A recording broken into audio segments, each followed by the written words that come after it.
Hello. Probably really obvious when I move the fader up for the mic with the fans here blowing so fast, and yeah.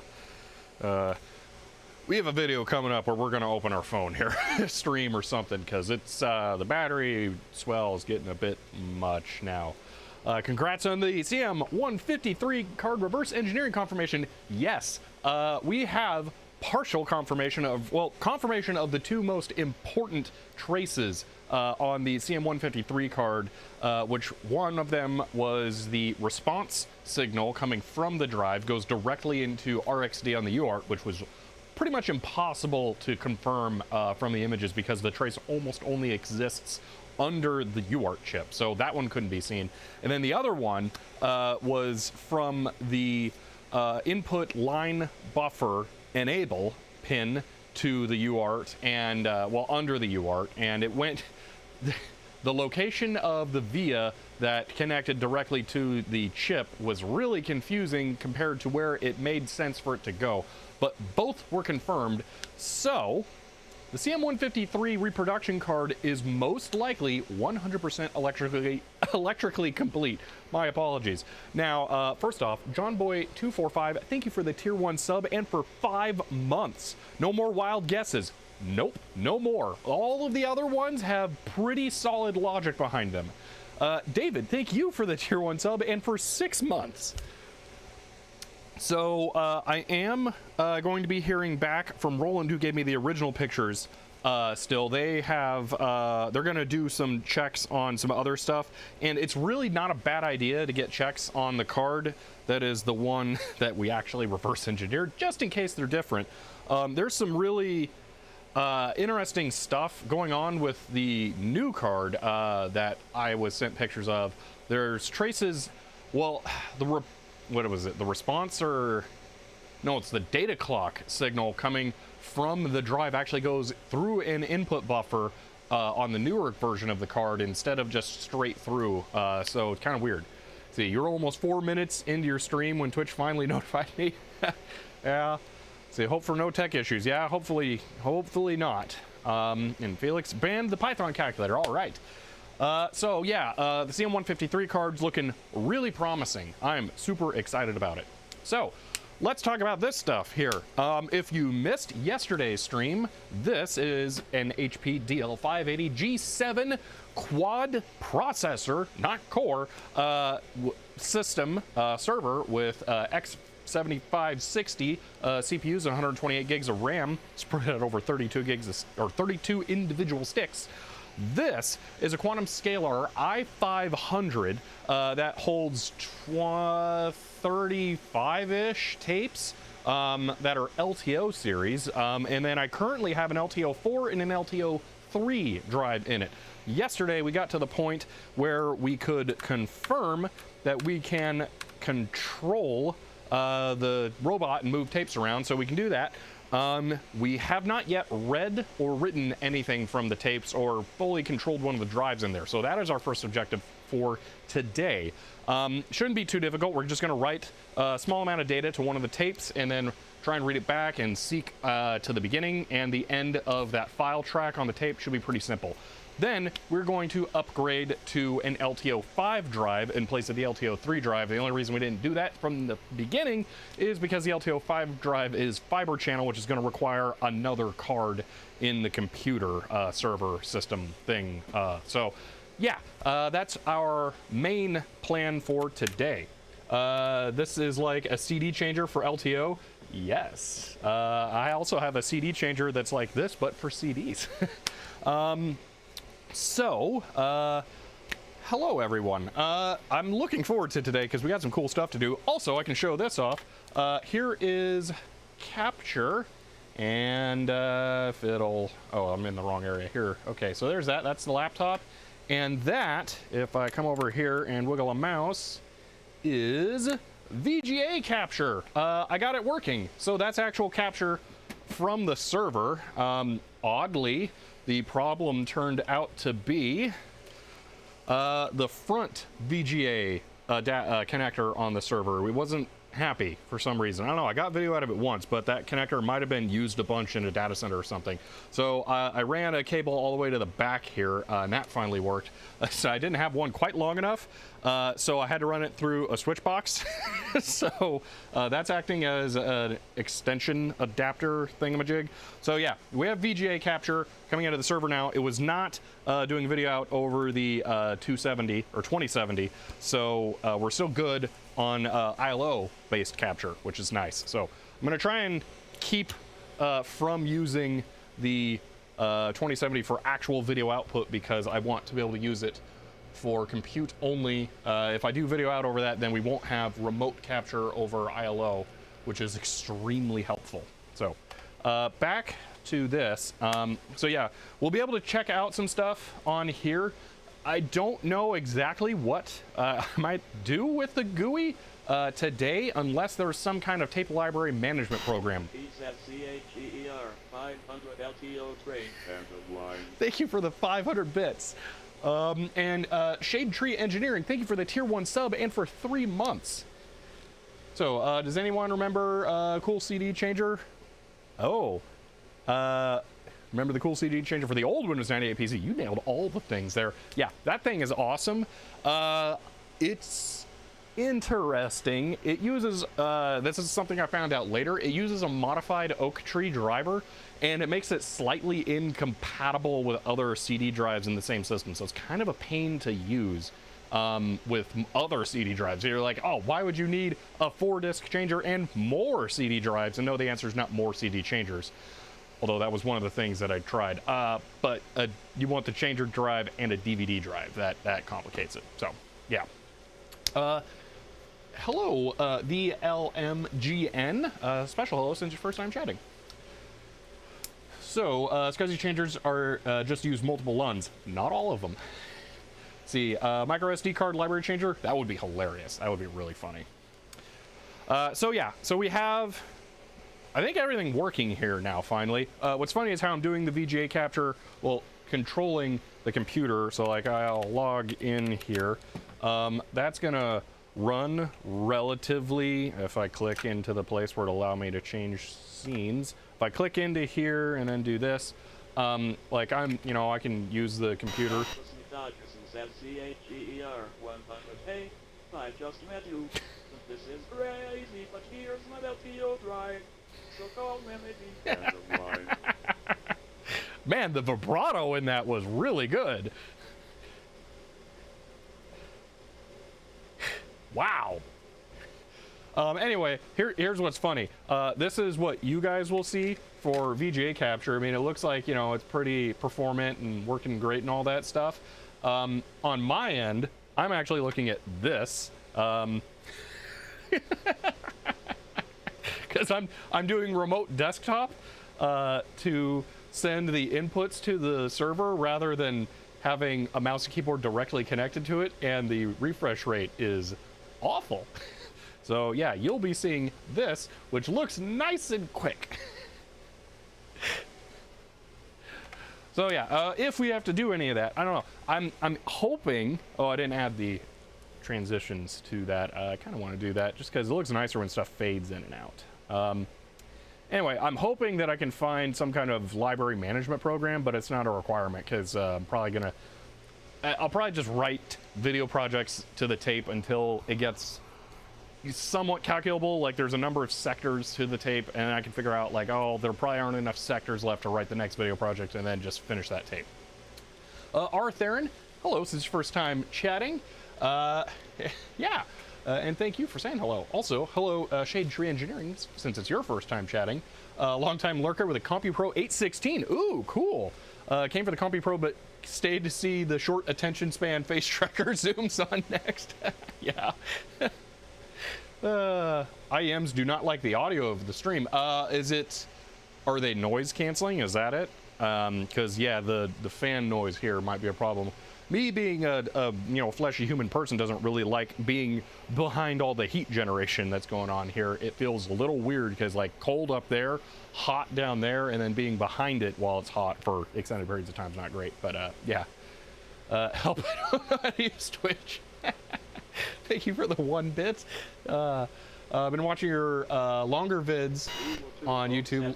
Love your new office space. Cool, thank you. 100 CHER, 100 CHER, 100 dash I look forward to a repair of an overly complicated multi-tape player. And the line. I actually do have a tape player that is a changer that needs repaired.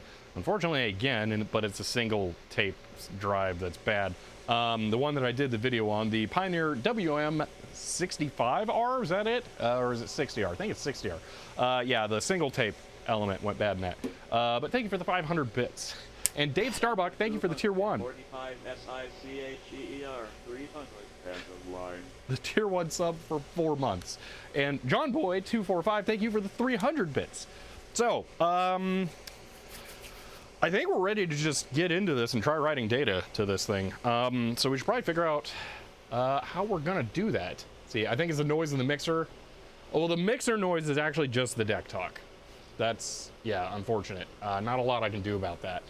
Just, it's not have the deck talk, or that is there, unfortunately. So. Independence at CHER 100, cause baby, now we got and love. You know it used to be and love. So take a look what you done. End of line. I don't know what that was, but it was working well.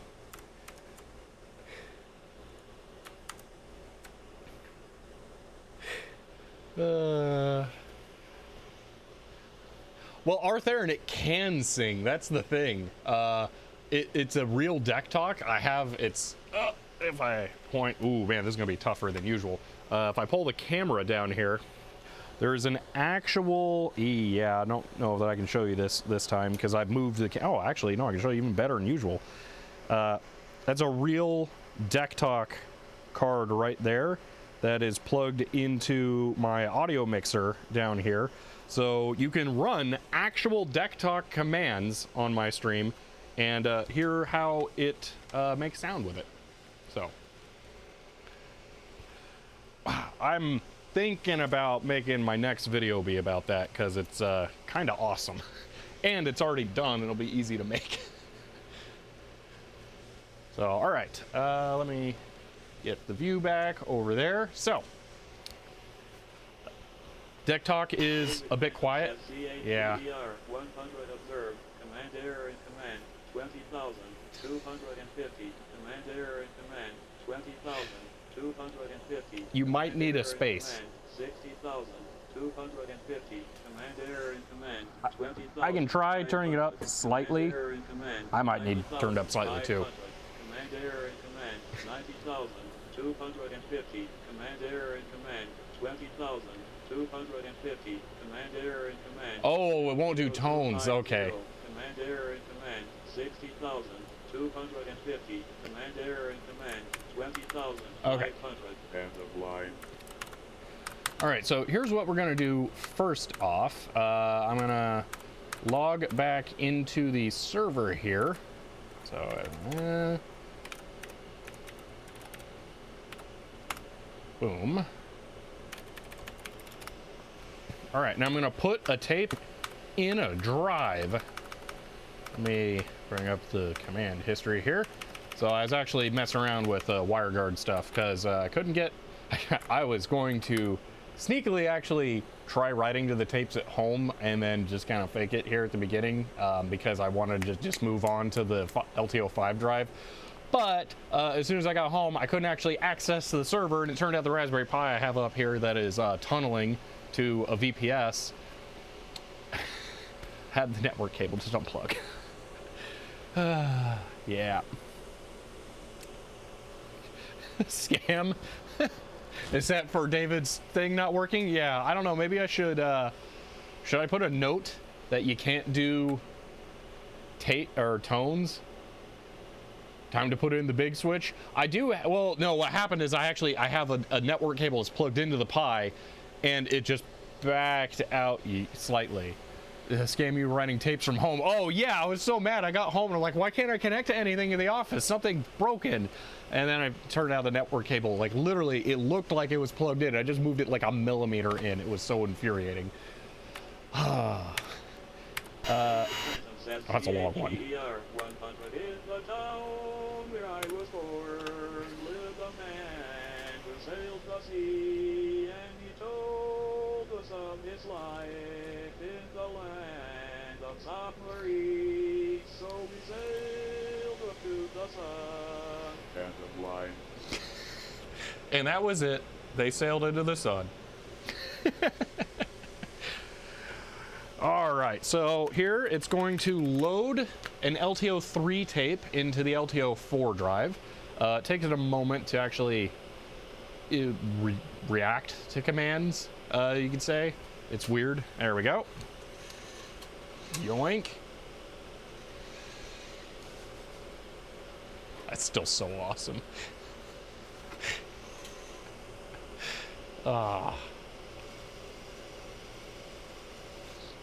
Got the dog tape? What is that? Does the label spell like dog or something on it? Oh, it does. Oh, that's great.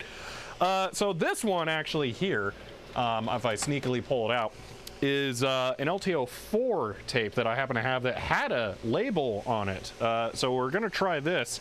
This one I know has data on it, so we could actually pop that in there and try and move around on it. Or maybe, you know what? Actually, no, I did erase it.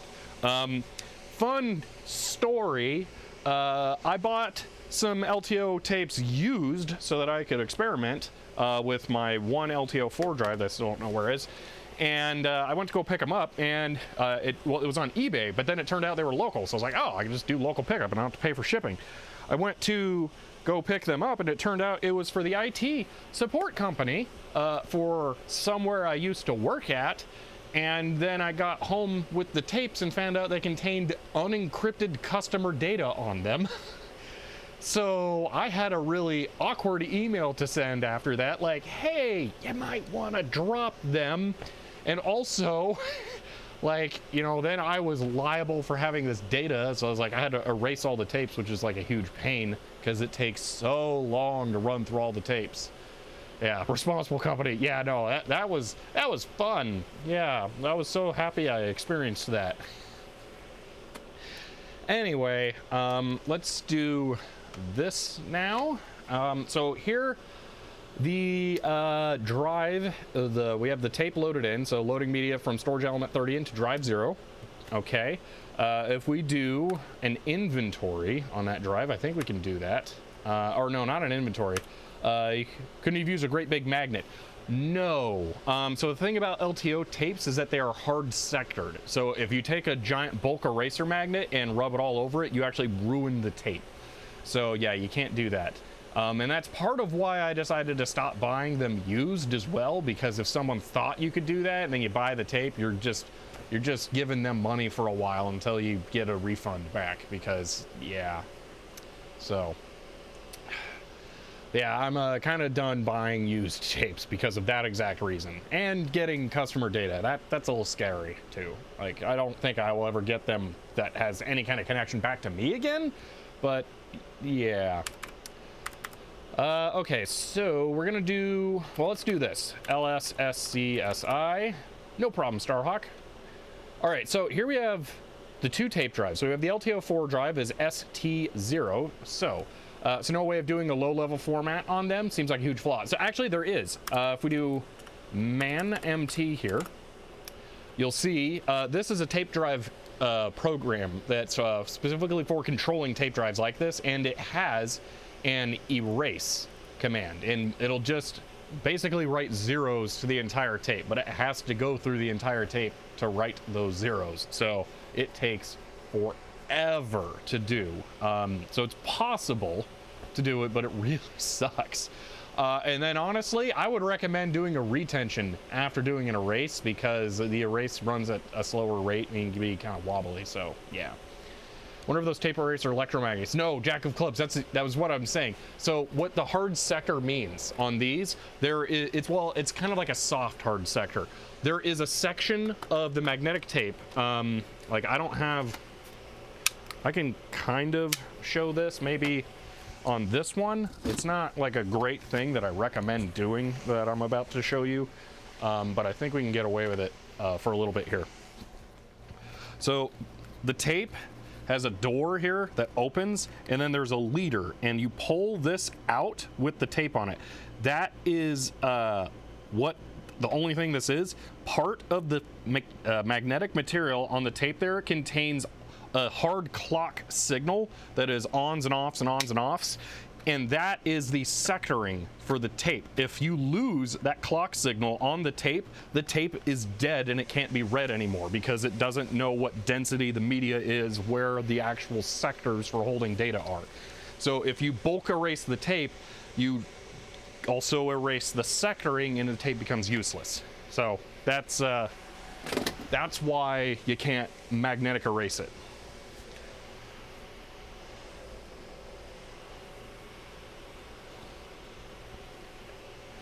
Yeah, it's like, yeah, about 3 hours. That sounds about right for what I was doing. Don't pull the pin, just open the screws. Oh, yeah. See, erase the read-only index with... Yeah. Yes, yeah, Helen Cross got it there. So, yeah, it's kind of weird, but yeah, you can't bulk erase them. So, all right, back to this. Suppose our application-specific LTO erasers. It's the drives. You just run the erase command in the drive, and then the drive does it. But it's still a huge pain. Basically, you just overwrite data. The idea is that you don't erase the tapes, you just overwrite data. But realistically, tapes like this, I don't know if it says it on the back here, but they're supposed to have like a 40-year shelf life or something crazy like that. So the idea is they're actually kind of like write once, read maybe. That's how you're supposed to use LTO tape. So. Shelby, going to try adding the LTO5 drive? Yes, that is the main goal for today. Secondary goal, if that all finishes off and goes well, we're going to try and get 1/2 of the SSD array that we can do going. So, and we'll talk more about that when we get to it. So, this is what we're going to be using today. MT for controlling the tape drive, and also TAR. Man, TAR. CHER 100 round control to major tom commands in countdown engine sun check ignition and make up slowly review. This is ground control to make end of line. Thank you for the 100 bits, David. So you zero out the tape. How long does that take? It takes several hours. I think it was like 3-ish hours. Yeah. So I did a little spelunky yesterday, found a few more LTFS tapes, died, but weirdly they have the same brand. The other brand of tape still seems okay. Interesting. All right. I'm really interested in the tape drive discussion, Shelby, but I'll just need to catch it later. My daughter just showed up. All right, no problem. See you later, Shade Tree Engineering. So we're going to be using tar. Pity you can't resector those tapes somehow. I bet if you could, people would try and make their old tapes forwards compatible. Like you would take an LTO 3 tape and try and write LTO 4 sectors on it. So yeah, I almost guarantee that they would not allow devices to be manufactured that could do that.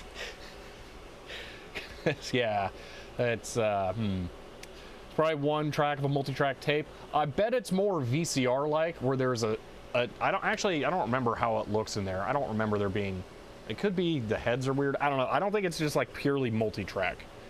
So, cannot be 10 all the types have, oh yeah, that's right. They do have RFID chips. I forgot about that. Yeah.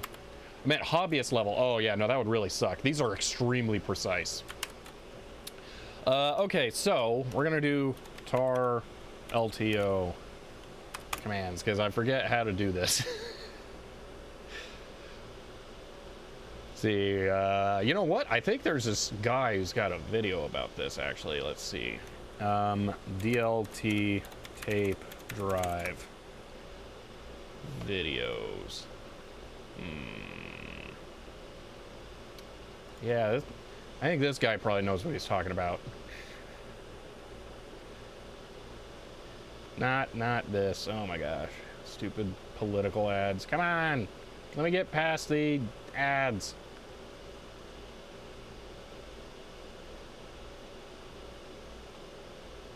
Oh my gosh. Here we go. All right.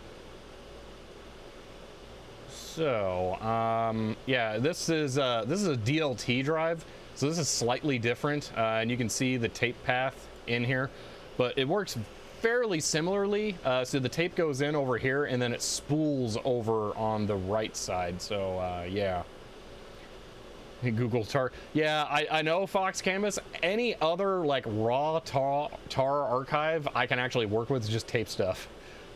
You linked video. All right. I don't know, but I found these. No, quiet. Bad. No. Repair test. Okay. Well, we'll come back to that one if we need it. I showed tar commands in this video. That's what I'm getting to. You're like, this probably shows 2 tape. Oh, okay. I probably show the script for 2 tape at some point, right? I wouldn't just like not show how to use the tape, right? Like at all? Seriously? Oh my gosh, are you kidding me? I suck. Wow. Unsubscribe for this guy if you follow him. Man, what a loser. Not showing how it works. Jeez.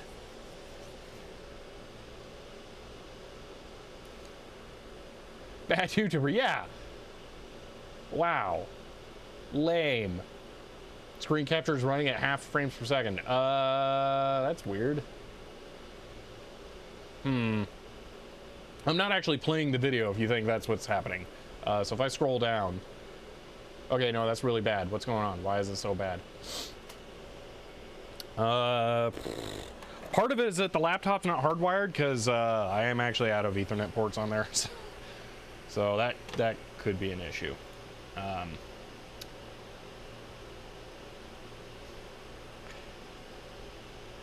Yeah, oh man, can I? There's so many network devices already plugged in over here. Okay, I can free up one. Let me go find a cable. I used a lot of cables on stuff. I'm actually gonna have to get one from here. Oh, that's more complicated than I remembered. All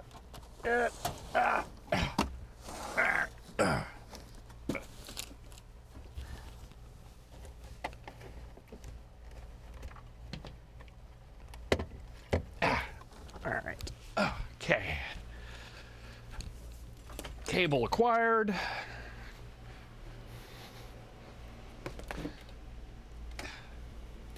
Port acquired. Laptop. Landlined. Okay, there we go. That should work. Remdoc Cap, hello, since it's your first time chatting. What's all the background noise?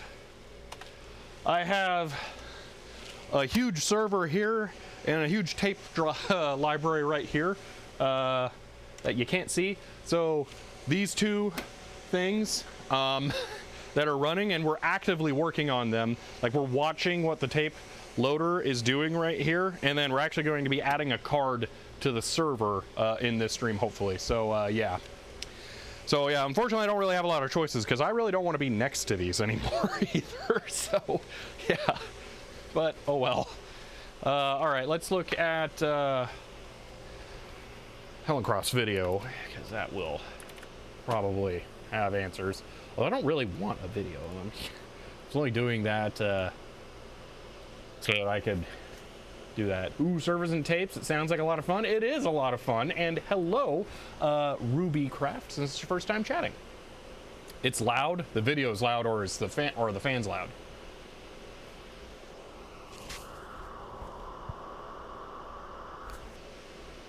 Video. Oh, okay. I don't think I have audio capture going, so that is another thing. Like, I would have to wait, why is that video? Oh, I pressed VGA there.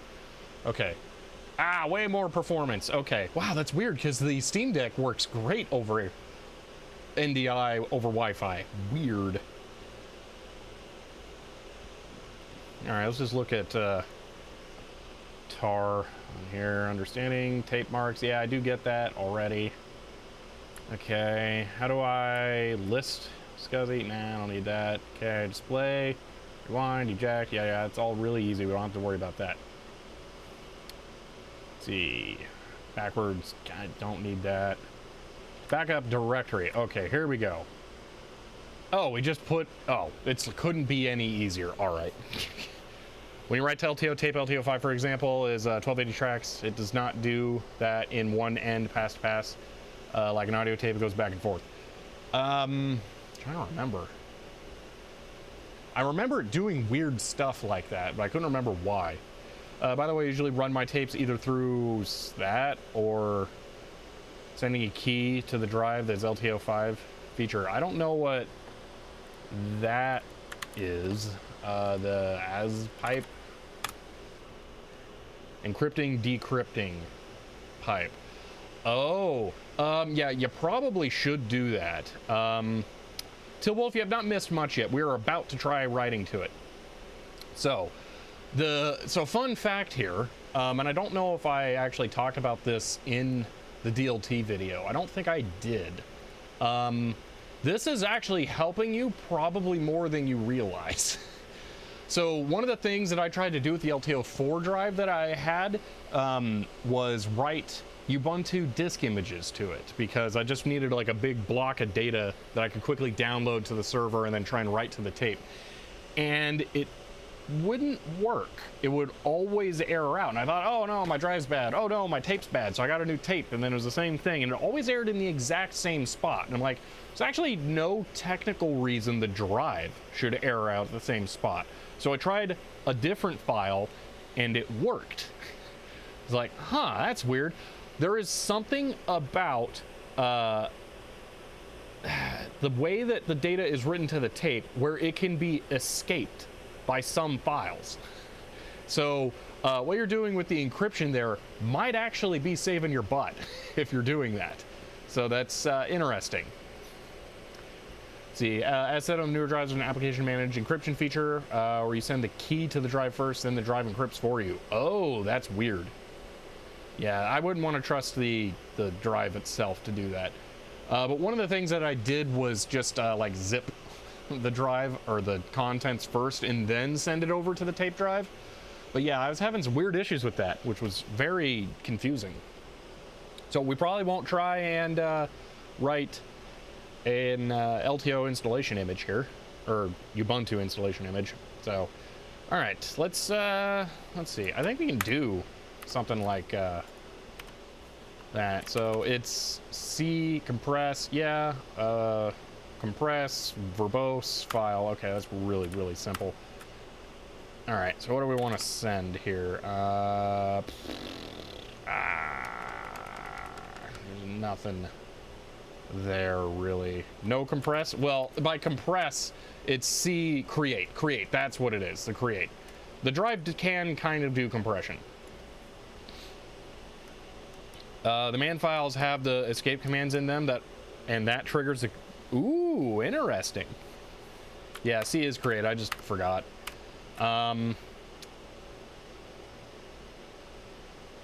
Yeah, the drive compresses automatically. I wish I could, like, disable that or something, because I kind of hate that. It's a big file I could write. Is there, like, a page file? LS? I don't think there will be. You can. Ooh. I might look into that. You know what? I'm going to grab something here with data that we can write. How about a video file? Kind of like the idea of that. See, let's grab recording drive, 2.5-inch adapter, and a USB cable.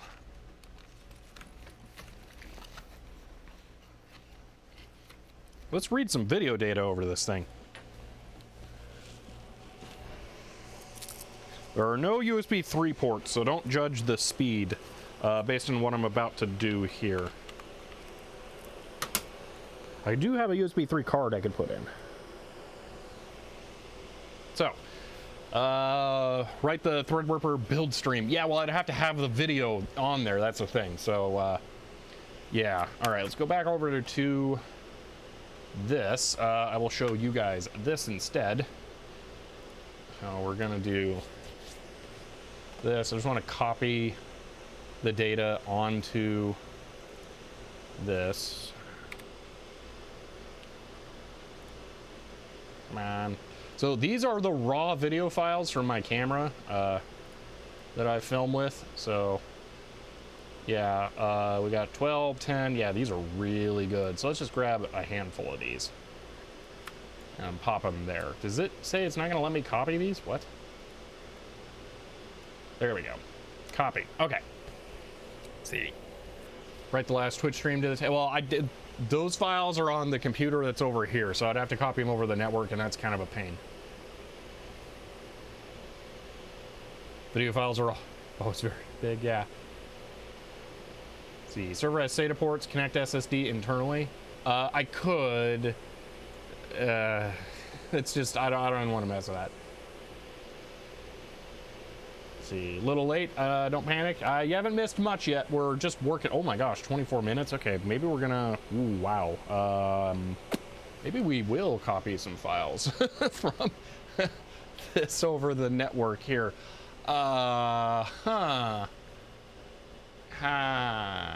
Where is the mouse cursor? What's going on?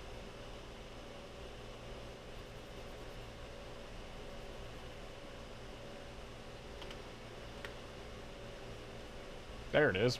Weird. I have a USB 3 card I can put in this. I just didn't, and it would take like 10 minutes to do the full reboot cycle, so I don't know that we want to waste time on that. Oh, 49 minutes. Oh, no.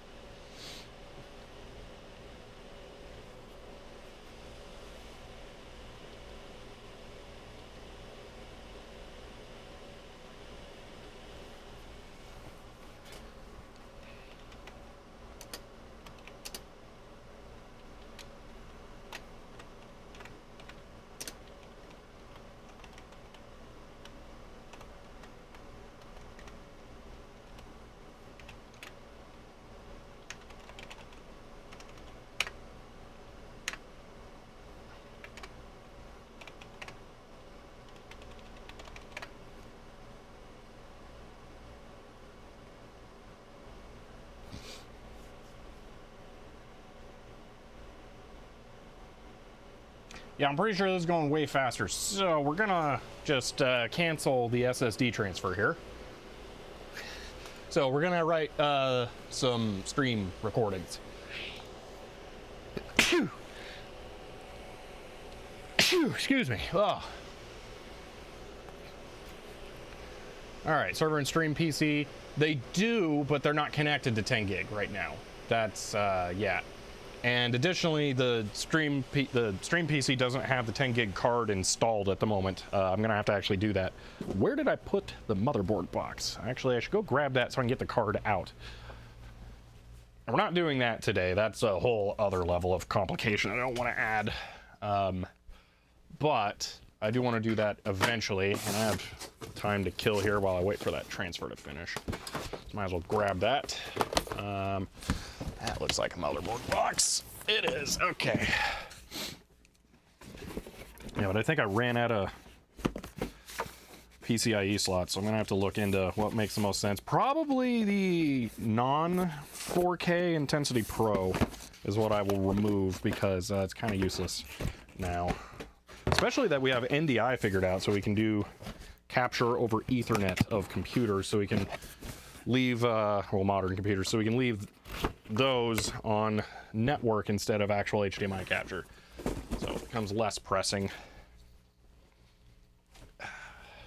Definitely not installing the 10 gig card in the stream computer while I'm streaming, because I'm gonna have to shut it off.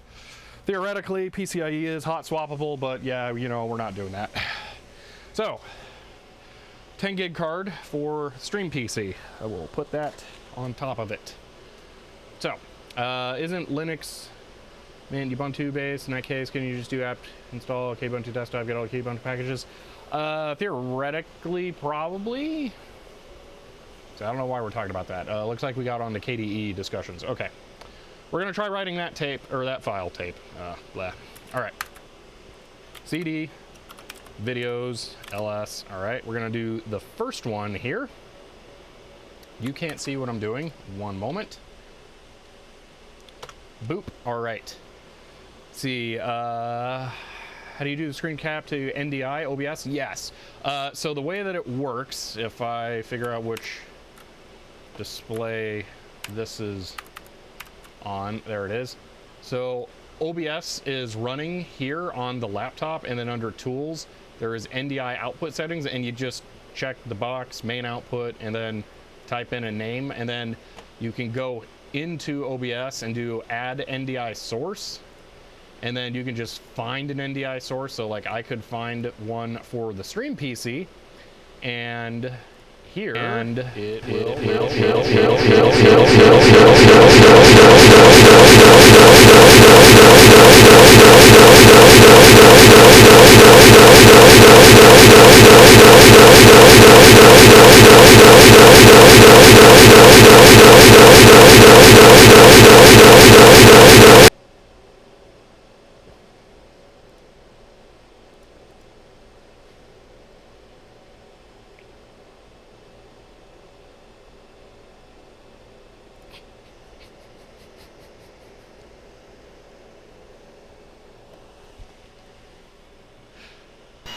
Keys at CHEER 100 on death now. Thanks, Shelby. End of line.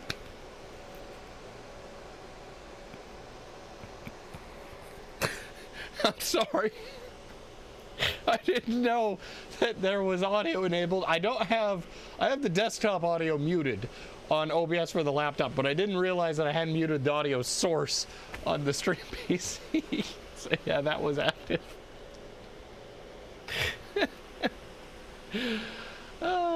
Well, my apologies. But yeah, that's how the NDI Starbucks at Network 50 CHEER 100. End of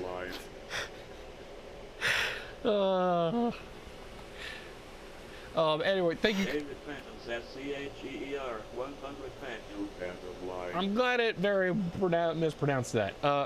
Commander Keaton, thank you for the 100 bits. Dave Starbuck, thank you for the 100 bits. And David Phantom, thank you for the 100 bits. All right. What are we doing here? We're doing tar -c create verbose file dev dev st0. We should add another slash in there, and then we're gonna write that file to it. So this is a 5 gigabyte file. All right, let's just go ahead. That's wrong, and we're also gonna have to do a sudo here because I'm not in the tape group. Is that Is that how it works? I might want to put this user in the tape group. ls-l dev. How does this work? Tape. Yeah, so I should add myself to the tape group, actually. So, I assume the sound's gone now.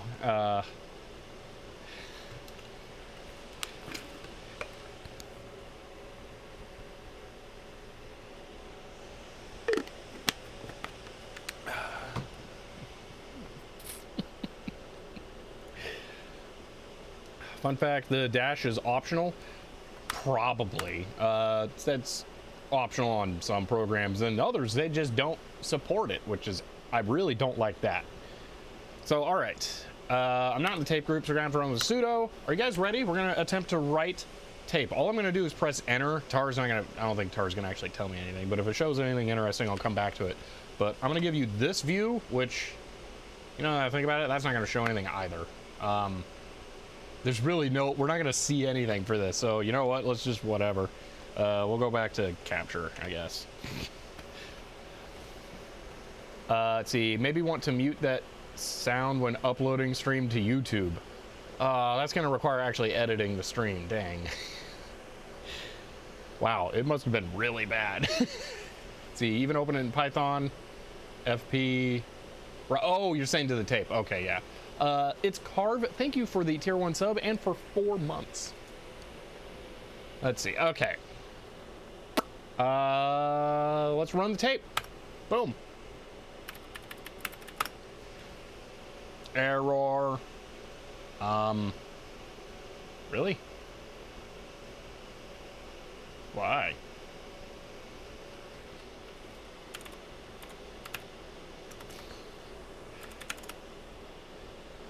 Zero is 4. Dev st0. Dev st0.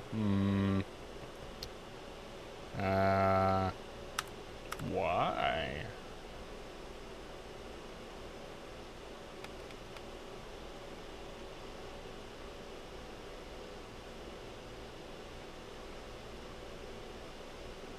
Oh, that is a good tip, Real Dozer. Thank you. Oh, now it's gonna work? Okay. Cannot write input output error. Huh.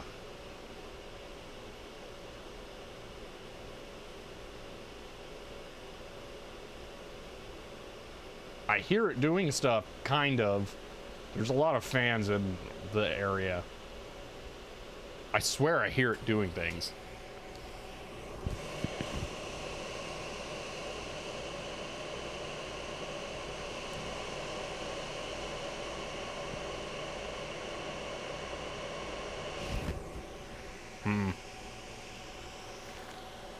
Maybe it's just the fans. HMS, thank you for the tier 1 sub and for 2 months. Let's see, I most likely want to use, oh yeah, that's the, yeah, it just does that not to rewind. Yeah, check the drive status. I can do that. Where is it? It's there. Okay, 1, 2, it's 1.55. Dumping all emoticons in chat saying hello and goodbye is the maximum interaction this week. All right. Well, I'll see you later, AJ Slim, then. Alrighty. There is an LED in front of the drive, but there's a tape sled in front of the drive right now, too. I can't see the LED. Tickets. Options, drive operations, okay. Unlabeled cartridge detected, that's probably not today, no. Okay, so you want tool driver operations. Yeah, I know, I was just checking that. Drive operations, okay. Click. David Fenton says CHEER 100. I apologize for being rude using the tech talk. End of line. Thank you. And thank you for the 100 bits. Tape drive log?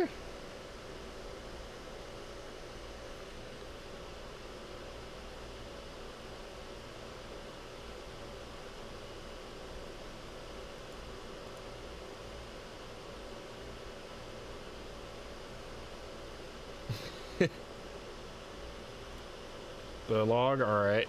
I bet that's just drive or tapes put in and removed. Or not. It is a labeled tape though. Last bit, all right, David.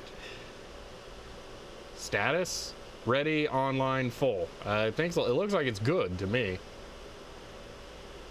I don't know what the Ethernet connected means. EM ports, is that? Those aren't Ethernet ports for like each individual drive, are they? That would be sweet. I don't know what you do with them.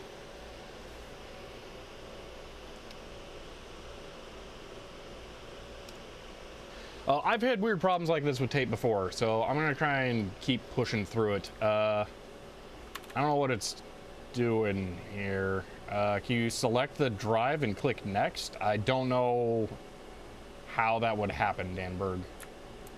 What?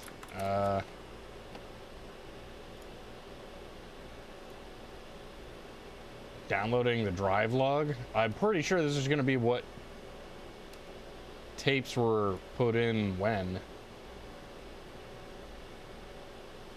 Yeah, I don't think this is going to be helpful. This is for the library itself. This is not for the drive. The library, I think, could snoop on the SCSI bus, but there's no way that it's like keeping track of the data. So this is probably just going to tell me when tapes were put in and taken out.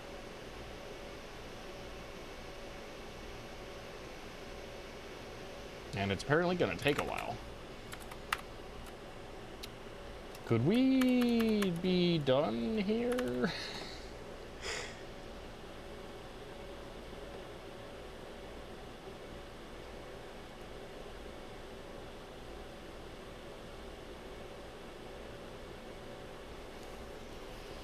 Oh man, good luck with your data serialization, HMS. Yeah, that's not fun. Personally, I just write classes to JSON in Python. I've actually, in some of my GitHub repositories, I've written a class called JSONify that'll allow you to load data from a JSON and self-populate it into the class. I don't remember if I made it have the ability to write that though, so you may not be able to use it for full data management. Gooey, looks like it was made for a movie. Yeah, you need to read. Oh, you need to read a TOML. Okay. Why won't this end? It has nothing to do with that. Huh.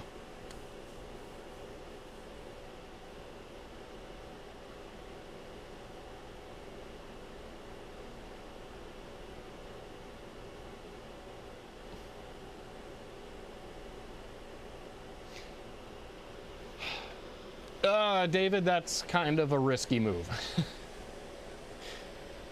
It would probably be fine, but the way that the tape gets wound in and stuff, and then the library would have to recheck where everything is, it's just, I'm not keen on that solution.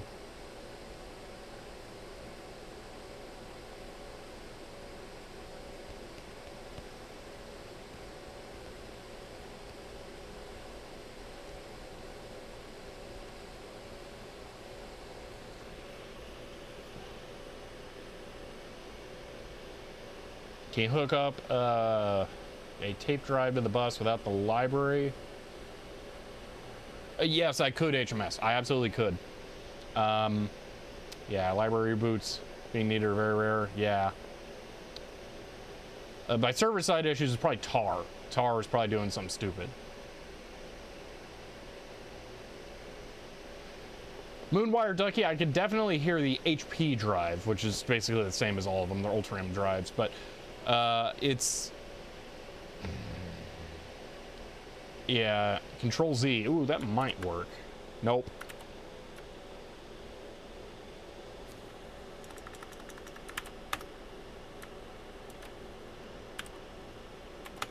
No, Control Z didn't work either.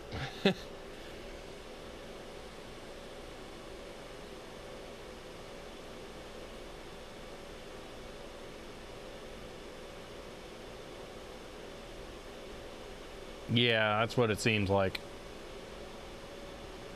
I bet I could SSH into the server another way. Yep.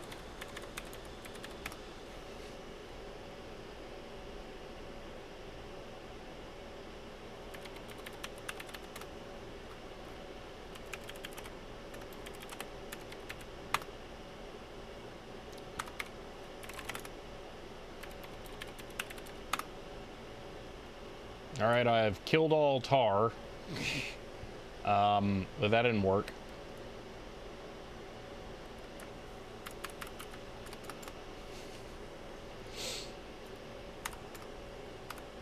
Or it's not. PS, AUX. Where is it? Tar. Here we go. So I want to kill that.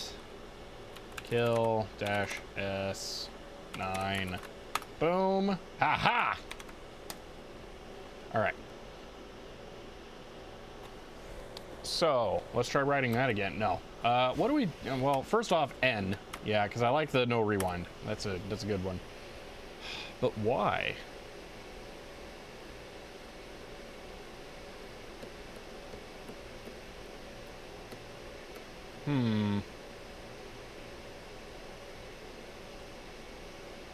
Try just using CP. I guess that is. Did you erase the tape and make it available?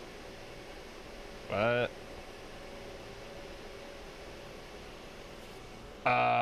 don't know what that would do. We can look at MT status, see what it says. MT status was like being real crybaby about stuff earlier, so I'm not optimistic. Yeah, there is no status. So, yeah, quick erase it. I don't think there is a quick erase. I think there's real erase or nothing. It was MTX status. Yeah, MTX is not. Oh, that is weird. Status is valid, but then it's not valid. Oh, well, Dogface, what that probably does is just write zeros to like the front part of the tape. That I could potentially do. I mean dash F. Oh, yeah, I'm an idiot. It's so stupid they need dash F, but all right, there we go. Device or resource busy. Ooh, that's not good. B3 at drop 3R. Hello, this is your first time chatting. So that's a thing. Busy.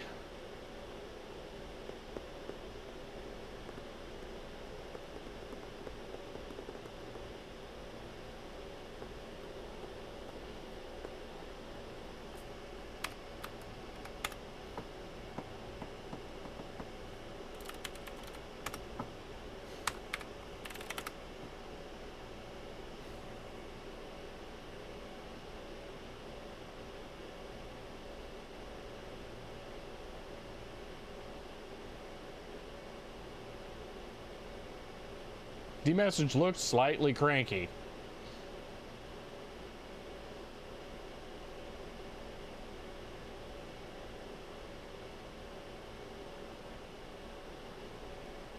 I'm not sure any of this is actually related to that, though. Yeah, 23 seconds. Okay, so we're looking at here, WireGuard. Oh, yeah, I think it's all WireGuard stuff. New USB device. That's when I plugged in the SSD. Okay, attach SCSI. Write protect is off. Okay, attach SCSI disk. Error. Driver, BT, something. Task tar blocked for more than 120 seconds. Ah, there we go. Log loading is still going. Wow. Hit reboot and grab Steam Deck. Yeah, I think we might need to reboot both things here. Let's do, we're gonna knock out a couple of birds here, okay? Sudo power off. Okay, and I'm gonna push the soft off on this so it can gracefully shut down. There's an error on the thing. That's cool. We'll read that later.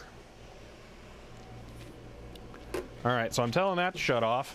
And here's what we're gonna do. We're gonna plug in the USB 3 card so that we can use this. And then we're gonna put in the fiber channel card while we're at it, just so that we can have that done. Oh, do you hear that? Silence. Nice. Let's see, put USB card. Yeah, that's what I'm gonna do, Hellecroft. Swap that LTO 3 drive for the other one. I want it to work before we do that. So, because I don't want to complicate the setup by having a SCSI and fiber channel card in there all at once. So I'm just gonna, well, SCSI and fiber channel connections. I don't want to mix all that up at the moment. But I am gonna put the fiber channel card in there. So for those of you who know fiber channel stuff, there's the card. It's one of them ones that's got fiber channels. So the transceiver is that? I don't remember how you pull it out, but yeah, you know, don't remember how you read the classification, but this was used with the drive, so this should work. Camera, you gonna focus? Oh, I bet that'll fix it. There we go. So yeah, there's that. All right. So let's put some cards in server here. So you're using fiber channel? No, this is, we have been using SCSI. We're going to be adding a fiber channel card. Try not to hot swap those. I've had servers hang when that happens. Ooh, okay, that's not good. But that is good to know. All right, so I'm gonna put the fiber channel card, I guess, over here. Why not? So yoink that, put it there. All right, let me go get you the USB 3 card. That way we can get data onto this a little easier for now. Where did I put that? Is that out here? Should be pretty easy to find. I think that's it. Yeah, okay.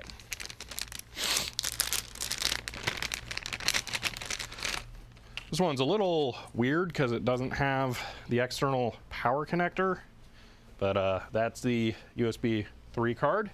See, also OBS is getting RTX background canceling, so that might help. Unfortunately not, because I'm on Linux. So there is no RTX on Linux, period, because they're jerks. So, oh, you can't pull out the fiber transceiver. Okay, have that same USB card. Ah, cool.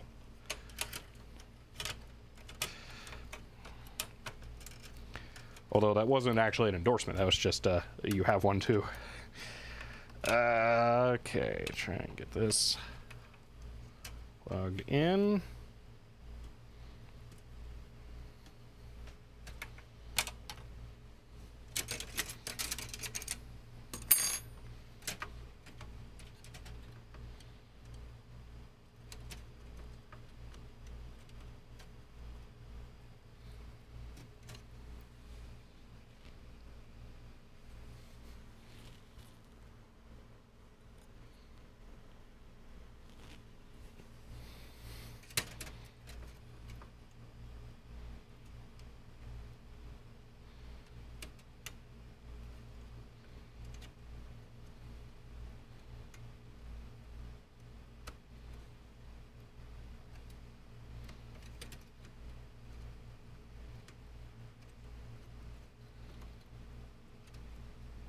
This card is improperly sized.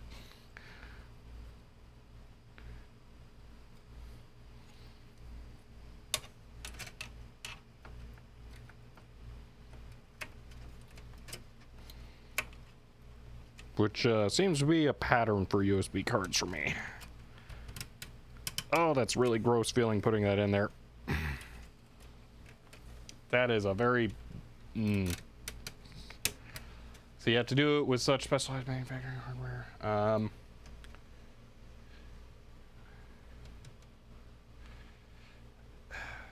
Let's see. All right, well, there's all that in.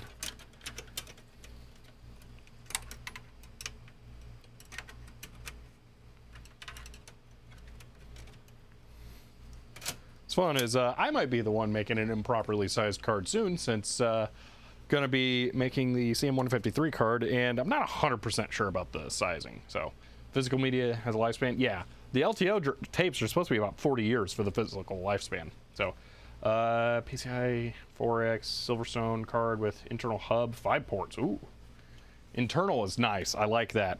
I will end up getting some kind. Actually, that's right. This has internal ports. Oh man, this is one moment. The server itself has internal USB ports right there that you can plug stuff into. And at some point, I might try plugging my DaVinci Resolve license dongle in there, because then it would just be licensed internally, which is awesome.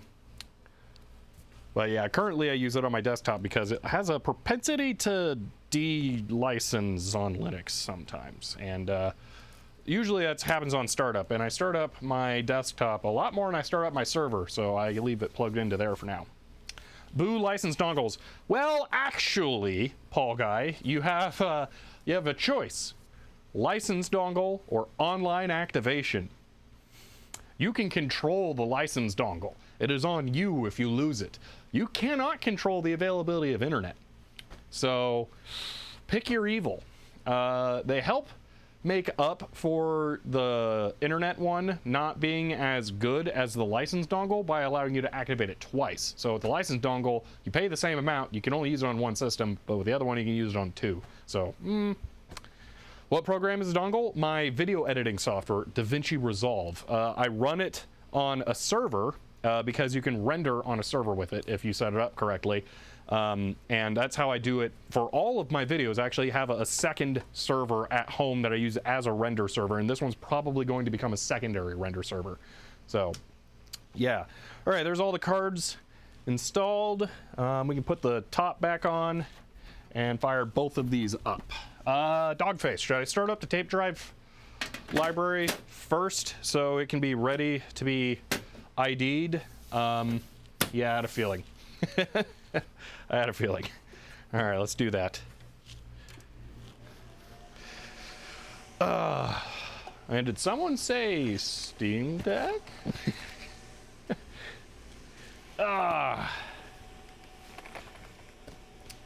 Okay. So I was trying to look into this more. We were looking into doing remote capture of the big picture mode on the Steam Deck, and it turns out that part runs with Wayland, which is weird. I don't know why OBS works in desktop mode, because I don't think they're gonna switch from Wayland to Xorg, but maybe they do. I'm not sure. So I do have a Steam Deck. I'm really happy with it. But it might be possible to install something like X Wayland for doing that. So one of the things I was looking into is how do you X forward on a Steam Deck, because that would solve some problems too. So let's see. Let's look this up again. SSH X Wayland. We got a moment. That the tape drive over there, once the display on the front of this thing shows white with what looks like a login, then I think we can turn this on. So yeah, they might run an X session under Wayland. Interesting. Let's see, Way Pipe. Yeah, that's another thing. Yeah, Way Pipe. It's not pipe wire, so it's something different. Desktop mode does run on Xorg for some reason. Oh, so they really do change. That is super weird. Silicon is GPD win because physical keyboard. Yeah, in this case, I like how this is set up. I was initially hesitant about the trackpads, but it's actually, they're not dumb game controllers replacements like they were on the Steam controller. They're just trackpads, and that actually works pretty well. What you're suggesting is equivalent of watching NHRA drag race and saying, oh, that's about the tape stuff. Okay. Single window forwarding. Yeah, that's kind of, I want this. For Wayland, there is Way Pipe. Oh. Or SSH and Way VNC for that. All right. So one of the things that I want to do here, It does move, yeah. You guys want to see that? Look at that. Oh, yeah. So right now it's going through and it's checking for barcodes to see if there are any tapes that are populated, I think.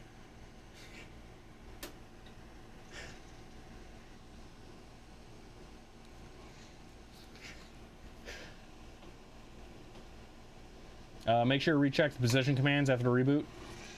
Oh, because they might have changed. Yeah. We'll do that. Arthur, they're very frequently called tape robots, so you're not wrong. By the way, when we go to the LTFS, you need to know the first 6 digits of the barcode. Gross. All right. Of the tape or the drive?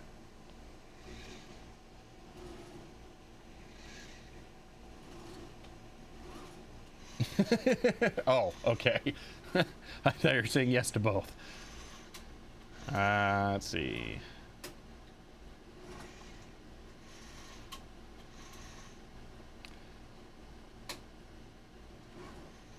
Now just get your other robots to work together. Yeah.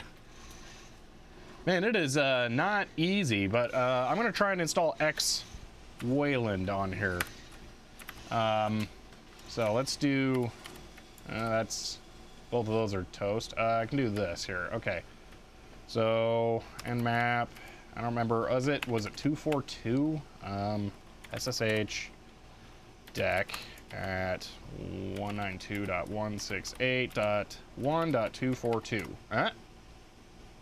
No. Okay. I don't remember what the deck was. We're gonna have to nmap. Nmap 024. Okay. Do we have a login screen on the front? We do. We can turn on server. Okay. Is there a power button on the back? I am disappointed and surprised. Wow. Why isn't there a power button on the back? Huh. All right. What? All right, just fair warning, that thing's gonna get real loud a couple of times.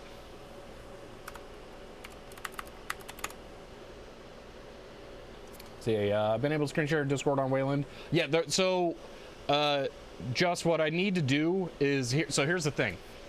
In order, what I'm trying to do something dumb. All right. What I'm doing is really stupid. I'm trying to do video capture of the Steam Deck's large or the big picture mode, not desktop mode. Desktop mode is super easy. So here's the thing. Desktop mode runs in Xorg from the looks of it. The big picture mode runs with Wayland. And the thing is that I can go into desktop mode and set up OBS to do a full screen capture and it works just fine. But if I then load the same scene from OBS in while it's running this, which I can launch OBS from here in the background by SSHing into the Steam Deck, then it's still configured for the Xorg interface. So what I need to do is I need to configure it for Wayland while it's in the Wayland mode. So it should be possible to do it, but what I need to do is I need to remote forward the Wayland running of this so that I can actually configure it on my laptop. It's weird. You can launch OBS from the Steam UI and control it and run in the background just fine.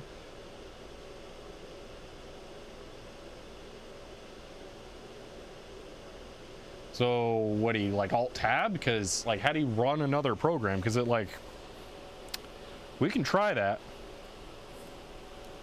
By the way, quick question while we wait for this to start up. Does anyone know how to add a program from Big Picture? Because it said, oh, like, no, there's a way to do it, and then I didn't want to do it at that time because I didn't have anything installed when I first set it up. But now that I do, you can go into the non-Steam page, but I don't know how to add more stuff. Open different app. You just need to launch the second one. Go launch a second one. The first one stays open. Okay, you have to add it in desktop mode. It said there was a way to do it from not desktop mode. It might be like an update that's very recent. I don't know. For giggles, here is VGA capture, the server starting up while we're doing this. All right, well, I can reboot to desktop for now. Switch to desktop, then I'll add OBS.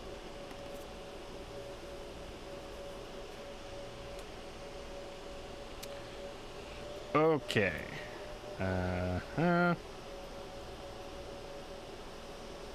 There is so much more going on with the Steam Deck than it really seems like at first. It's weird and interesting. Okay, activate or add non-Steam game. And OBS and select programs. Okay, well, now I can go to big picture again. Turn to gaming mode. I'm wondering if Wayland is one of their aces in the hole, or aces in the, I don't know. They're one of their tricks for the display being actually portrait, because so far nothing I've launched in big picture has had issues with that, and I have had issues with it in desktop mode. So I'm wondering if that's one of their tricks. Maybe Wayland is better at that. S. Marcel, this is a G7. All right, so let's launch OBS here. I find the navigation of big picture not tremendous here. All right, so OBS will not launch. Launch, starts, that crashes. Okay, interesting. This is not OBS 28, by the way. So that's a thing, because I was doing video capture with the NDI, and that's a lot more complicated to set up. So I wasn't able to install 28 with that.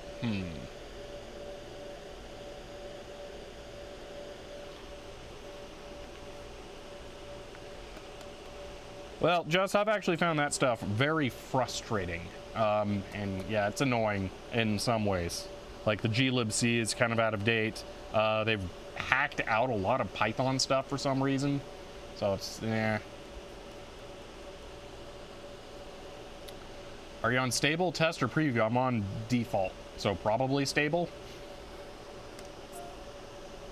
I do not want it rewriting the operating system all the time, so I'm going to leave it on that.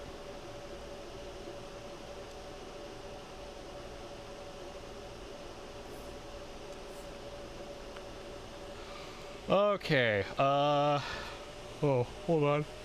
I need to do a thing over here. VCS is being dumb.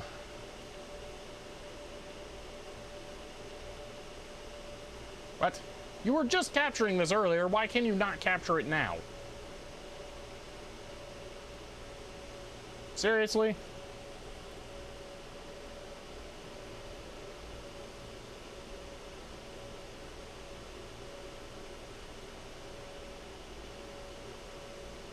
All right, well, it's had a brain fart, I guess. I don't know why.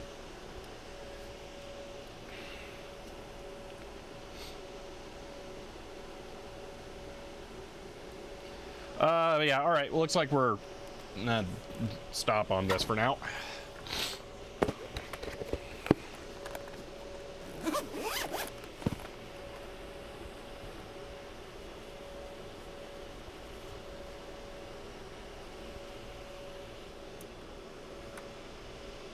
Okay.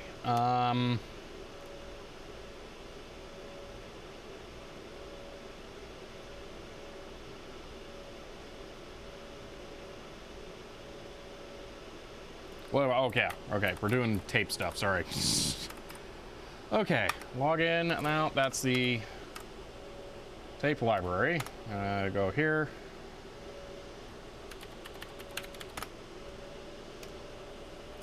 All right, so status of the tape drive. You can see that is true. Okay. There we are.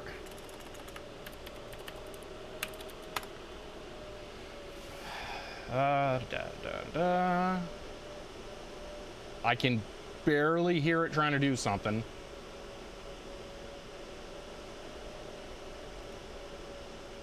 It's loud, but not that much louder than the fans. I'm gonna move over so I can really hear it.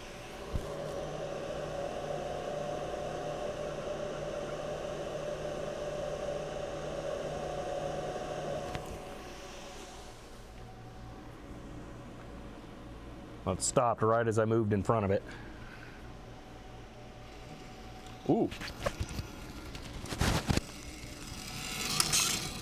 Why did it eject it?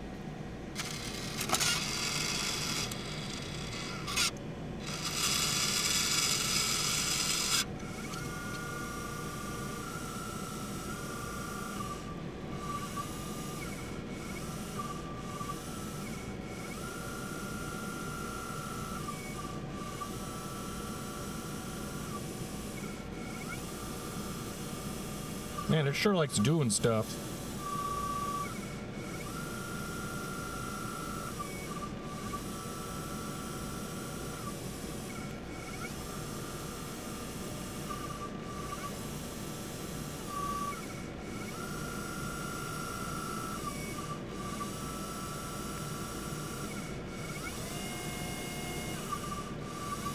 It's a lot for just a status command.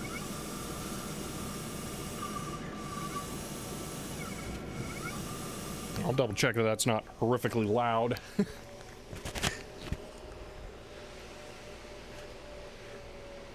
How old is the tape library? It's LTO 4. I don't know when that came out. Well, actually, I think the whole library is probably 3 when it was purchased, but yeah. See, it sounds like Robot's hotel room.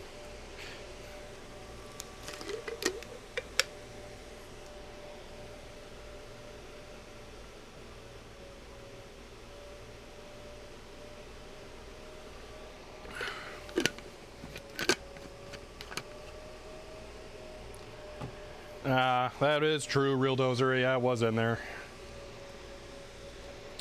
Alright, well, in that case. Okay, the Steam Deck IP.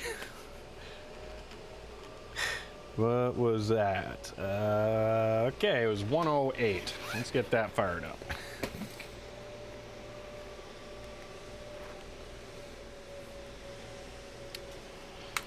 So, SSH 108. I think I know what this is. There we are. Alright. So we're gonna Pac-Man. This is almost certainly not gonna work. Dash S X Wayland. Yeah, fair enough.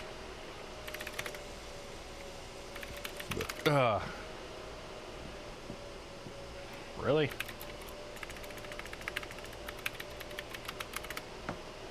Target not found. Yeah, it never has anything when Pac-Man. Way pipe? Nope.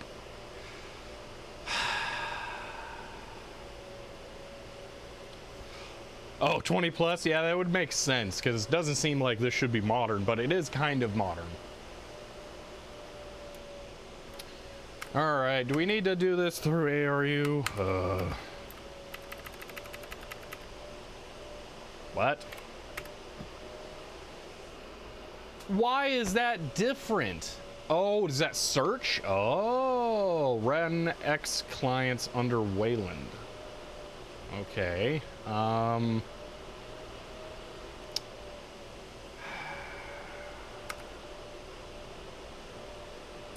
Okay, how about wave pipe?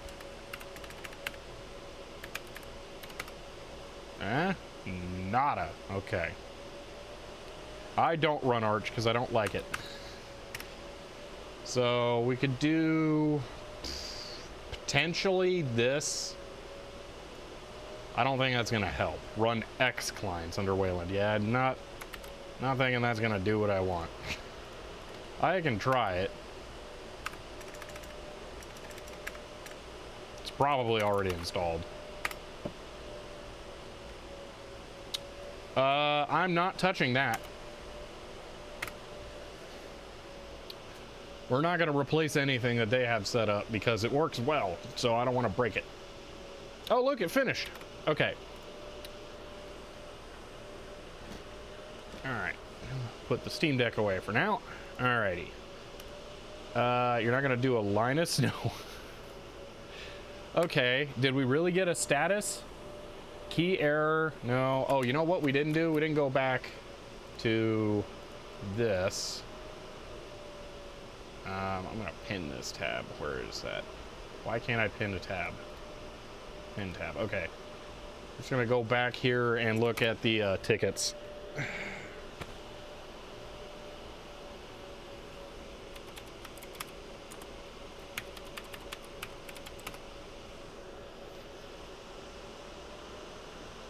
Because it has, if we look here, yeah, I can see the yellow light on just under the bottom right side of the screen on the tape library. So we've got an error of some kind. You know, I just save the login. Why not? Tickets. I think it's nothing. I think it is, yeah, that's no problem. Tape drive alert. Yeah, that's fine. Okay, we're going to close all, so that'll be fine. All right. Done. I don't know. It doesn't like my dark theme plugin. Okay. So we can get status. Should we try writing the tape file again? Videos. See if it's happy. I mean, it's clearly accessing the tape drive. So we have a connection to the tape drive. It should just work. So, you know what?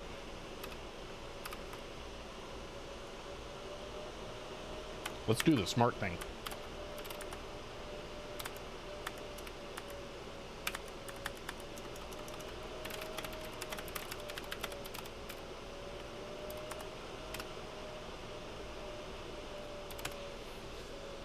What tape drive are you using? This is an LTO 4 drive.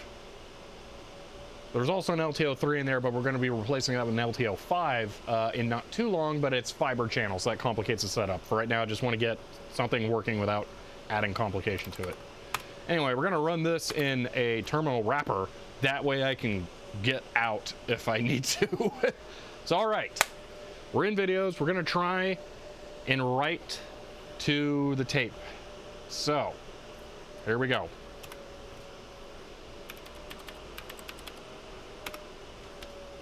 It's BYOBU is basically a wrapper for TMUX. It just has some other stuff. All right. And, oh, I very much hear it.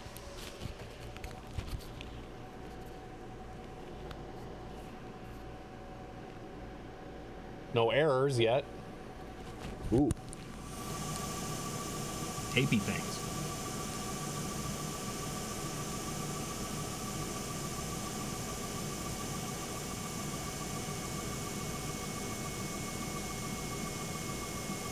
I think it's going to work. I'm pretty sure it's working. Awesome. Okay. Data written to tape. Excellent. Oh yeah, I forgot the NST. Ooh. Oh yeah, no, NST 0. Yeah, that's right. By the way, what's the selling point of BYOBU? It's installed on Ubuntu server automatically. This is desktop Ubuntu on here. I don't know, I just started using it. Nah.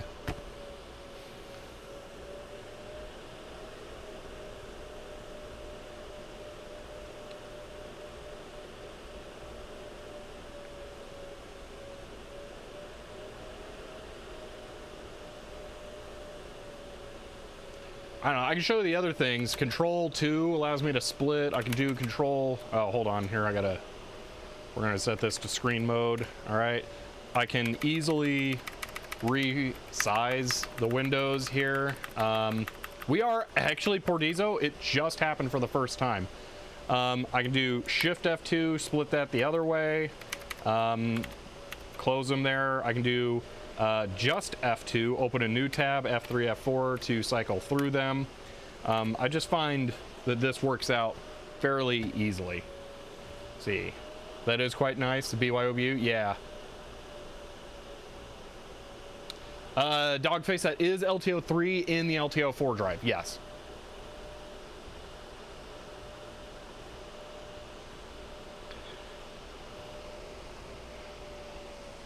So yeah, I think it's very similar to TMUX. I just use this. I don't really have a good reason. I do use this. So if you are comfortable with TMUX, that would probably be, oh yeah, PV. Yeah, I probably should have run this through PV. I didn't think it was gonna take this long. It's only a 5 gig file. It's taking way longer than I thought it was going to. We are making progress, Loose for Sam. I am pretty happy with this. There's no way I can show anything here right now. The only way I could do that is if I like pulled the top over the drives off and then remove the top of the drive and then put like a clear cover on it. So yeah. See, so in the end, you're just going to use the LTO3 and LTO5 for most compatibility. Oh, no, no. There is zero reason for me to ever write LTO2 tapes. So LTO, let me cover this. Well, it's writing forever, apparently. We go back to here, all right. LTO3. So this is LTO3 tape, all right. Let me focus, exposure. So the cartridge here says that it's 400/800 gigabytes. What that is it's actually a 400 gigabyte tape. If it is able to do compression, it can potentially do on average 800 gigabytes per tape. Theoretically, it could be more too. That's not the upper maximum, that's the average. So it's that. Now, every generation, it bumps up slightly more. So this is that one's really hard to read. So this is an LTO4 tape, and 1.6 terabytes, but it's not.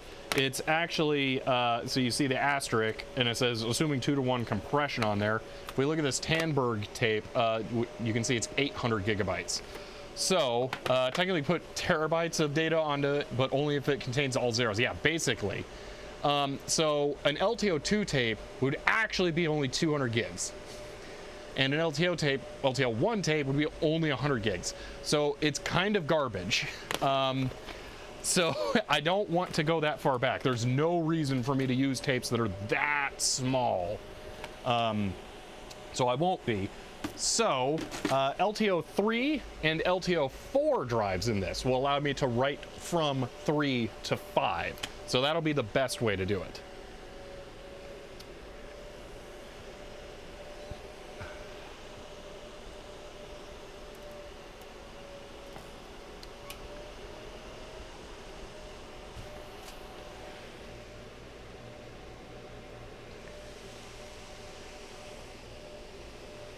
So each gen is just more data on the tape. Yes, that is exactly it. And, yeah, and higher speed. They basically take the same amount of time to write the tape, but it's twice as much data. Wow, this is taking a long time. Yeah, the speeds are actually surprisingly fast. I think the LTO4 drive here is something like 300 megabytes per second, which is why I'm a little surprised this is still going. Yeah.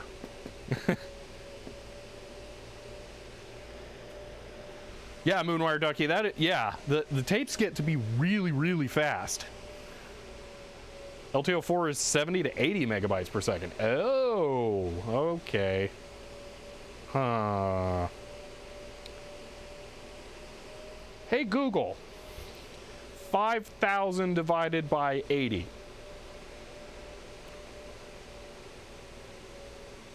5,000 divided by 80 is 62.5. That should still only take about a minute to write a 5 gig file, though.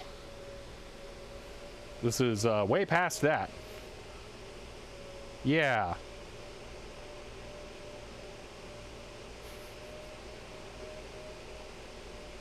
No, I was hoping for the famous Python calc. Nope. I don't know if it verifies. See, if I get you guys in closer there, you can tell me if there's an LED on the drive. It doesn't look like it. Or no, is it just barely on there next to the eject button? I think it might be.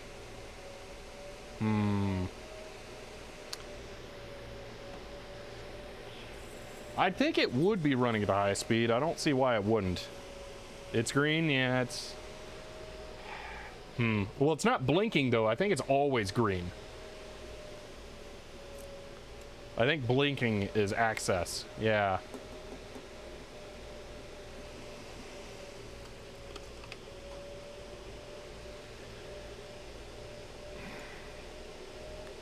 This looks like a reflection. What do you mean a reflection? Why am I getting a phone call? Oh, because it's from spam. Fun tip here. Push the volume buttons on your phone and you will mute calls rather than hang up on them so they can waste their time listening to the ring dial. So maybe not quite double. Yeah, some of the later ones, like after 5, I think, don't quite double.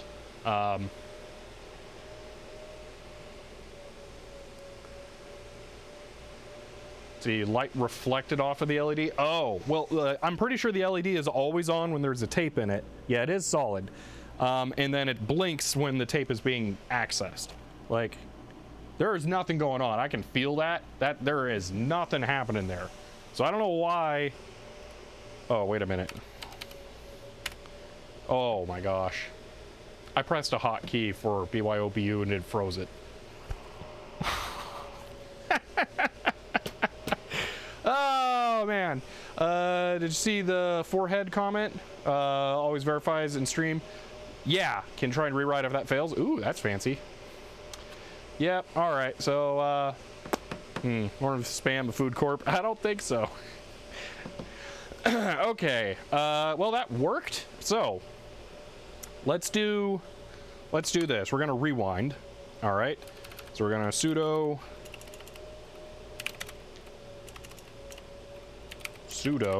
mt dash f dev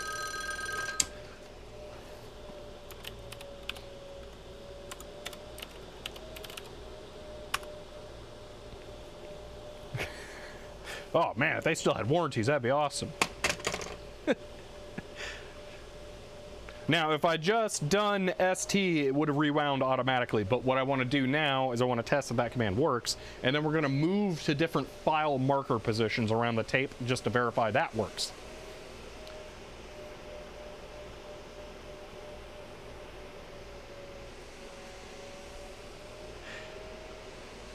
Didn't even know he had that phone. Yeah, it's a redemption where you can call it and it rings an actual phone. I have a video about how I did it as well.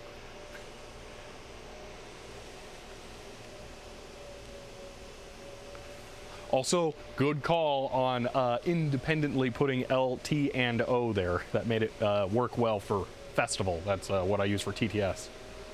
All right, that worked. So we're gonna man MT. Okay. If, wow, this is doing weird coloring. Okay, I wasn't expecting that. So I want it to print where we currently are. I don't know if status is needed to do that. Looks like maybe. So let's do a status first. Status. Boom. Okay. Block number 0. Okay. So let's move to the front of the next file. So, okay. / count file marks. Okay. Absolute equivalent to rewind followed by FSF count. Okay, / count files, tape position on the first block of the next file. Okay, so we're gonna do FSF, and that should put us at the beginning of the next file, which might actually be 0. And then if that doesn't work, we'll try and get to the end of that file, because I think we can do that. So you might want to show a bit, fair enough. Yeah, so, okay, we're going to do FSF here. All right, so currently, because you guys missed this, we're on block number 0. So that's where we're at. Now I'm going to run a /seek file. Boom. And then we'll run status.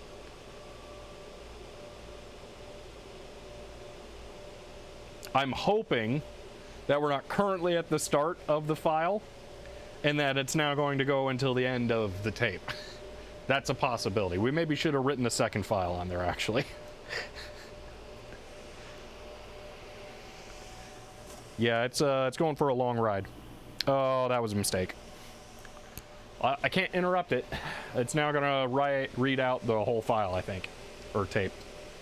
Oops.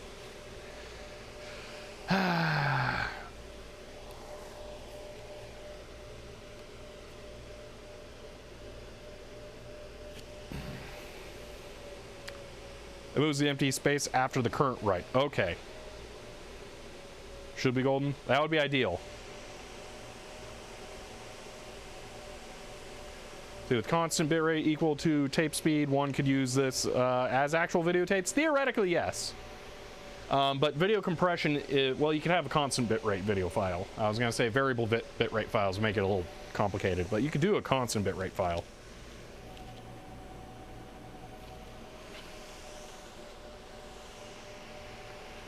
I keep wanting to, like, somehow turn down the volume of the fan so I can hear the drive, but I can't.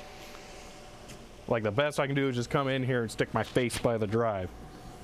And it's still trucking, so yeah, I think it's gonna undo the whole thing for some reason.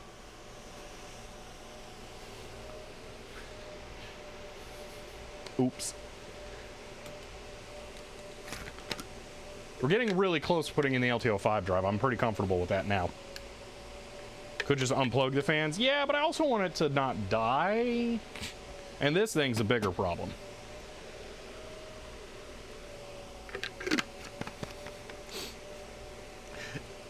Actually, we're about to shut both of these down and probably not too long put the LTO5 drive in that. I'm curious, Dogface, have you ever unplugged a fan while it's on? Like, taken the lid off and pulled one out? Oh, it did finish. Oh, I'm an idiot. It's rewinding now. Status won't work because I did ST instead of NST. Moron!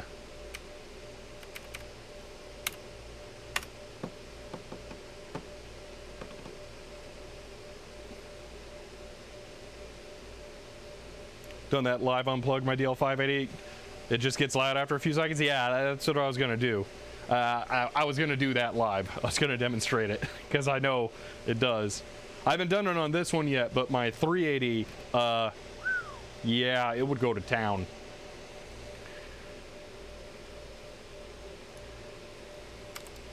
All right, well, that took too long. I kind of don't want to do that again. All right, you know what? We'll go ahead and shut everything down and put the LTO5 drive in. How about that? Let's see, I'm curious. LSSCSI. Does the fiber channel card show up? Doesn't look like it. I don't know how the fiber channel card is going to work.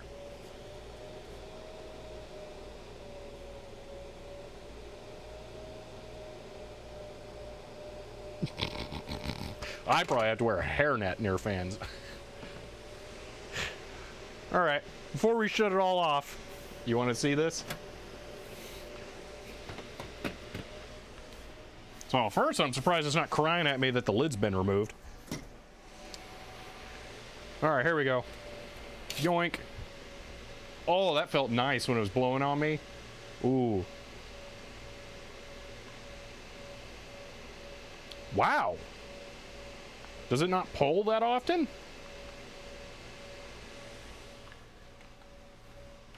I yoinked a fan, but it's just like, yeah, sure, okay, you can have that one.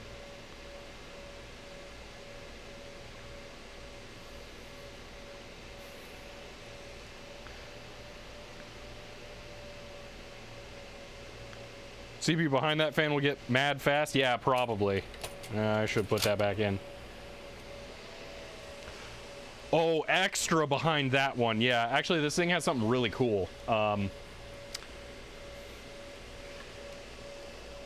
If I get down in here and I pull that fan again, I can show you guys. So, check this out, all right? When I pull the fan up, you'll see these metal slats move because there's oh, still that's nice. It has oh my gosh, I can't remember the term.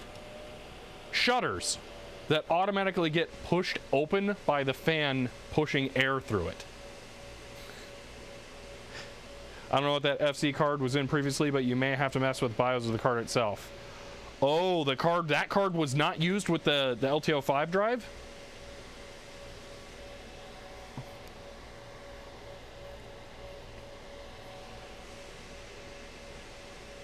Louvers. Louvers are fixed and have a different function. Shutters, I think shutters is not. Its brother was. Okay.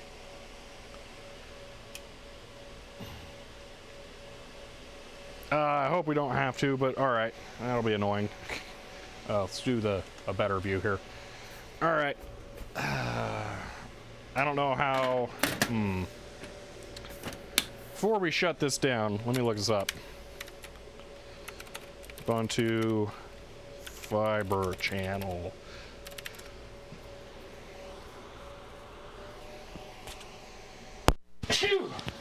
All right, gotta go. All right.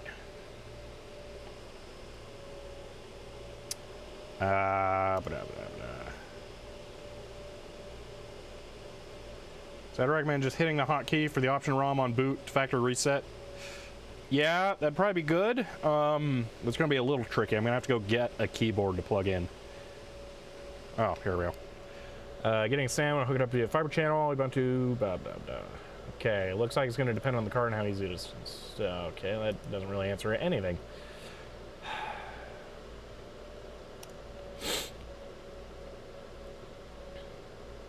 How do I, okay, Ubuntu list fiber channel card.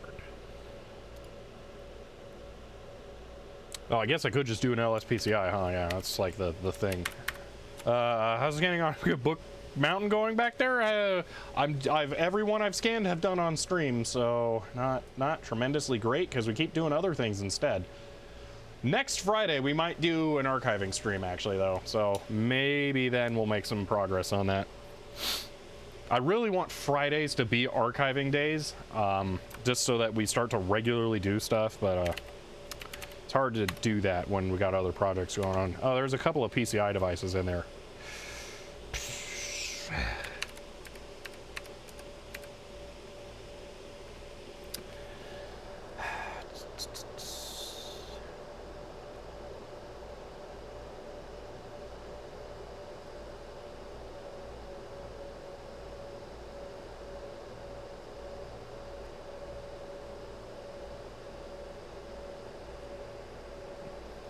Fiber channel, there we go. Emulex, Zephyr, something or another. Okay, it is showing up. So. Alright.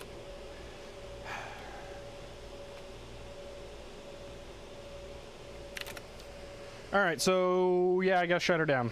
Sudo power off. This probably is necessary because I've not done fiber channel stuff, so I don't really know how it works. They're like lasers. Oh, there are some. Ooh, cool. Right, good idea to stare at those. Friday archiving can be a good chill stream every week in between intense projects. Yeah, that's kind of the idea. Oh, I should have unloaded the tape, although that's in the 4, so it's not that big of a deal. It just would have been nice.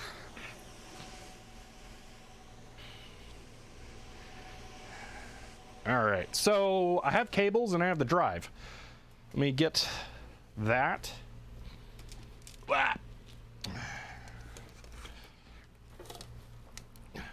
Drive, cables. Okay.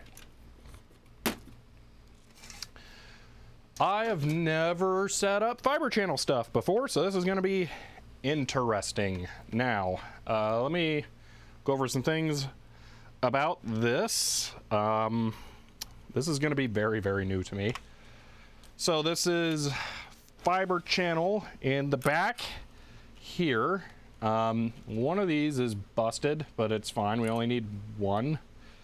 So yeah, so we're gonna use that one. It is LTO 5 right there. So that's that. I think that's it. This thing still communicates over SCSI with the library. So there's that. So it must have some kind of internal fiber channel to SCSI adapter because that's what that does. But yeah, we're gonna plug that into the back of the library here in lieu of the bottom drive, which is the LTO 3 drive. So let's go ahead and start working on pulling that out. Ooh, you know what's weird is because the camera is now pivoting next to the server, we can almost rotate around it. Weird.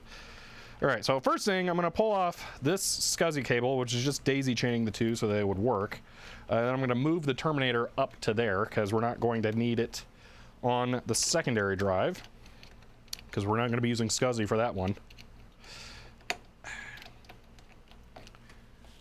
So there's that.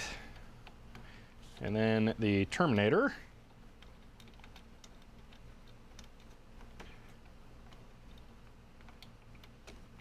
We'll go here.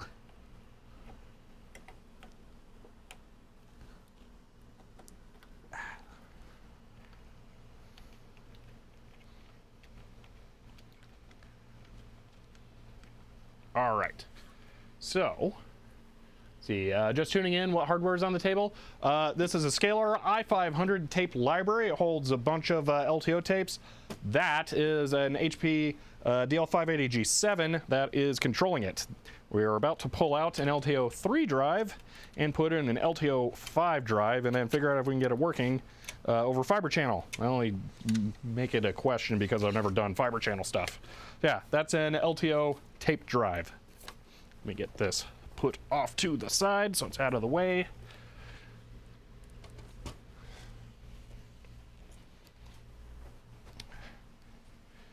And now we will slide, whoops, this drive in.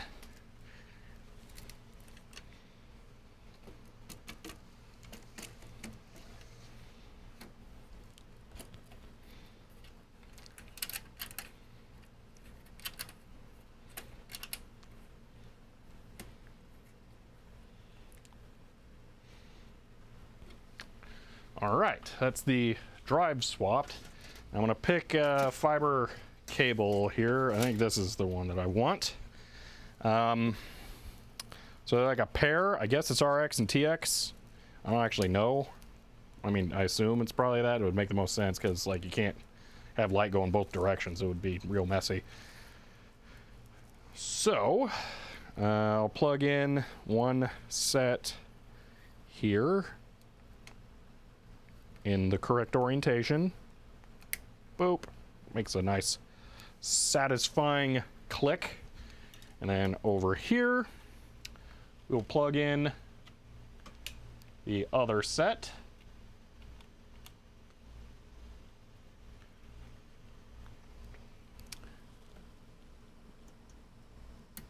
Yoink. And that looks good.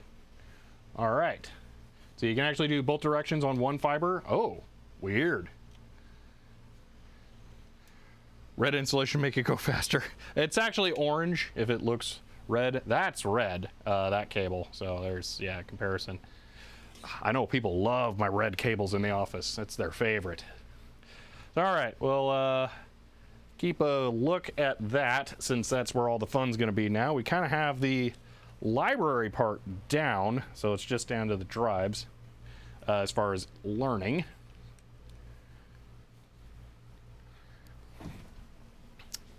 So, see, yellow cable is good stuff.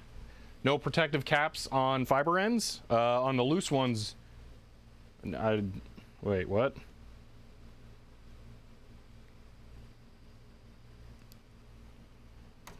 What do you mean? Some like solid white things, is that what you're talking about? Should those not be white tipped?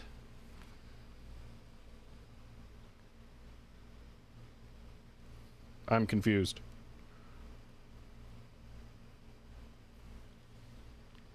Should be small white caps over those tips? Do I take them off? How do I like literally just pull on them?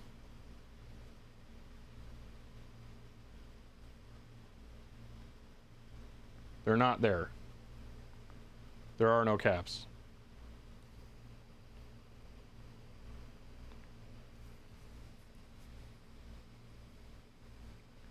Without, okay, I'm just gonna plug it in. We'll find out what happens. I assume it won't plug in if it's got a thingamajig on it. So, all right, let's go ahead and fire this up, which will now complain a whole bunch because we added a different drive. And I'm gonna get these spare fiber cables out of the way.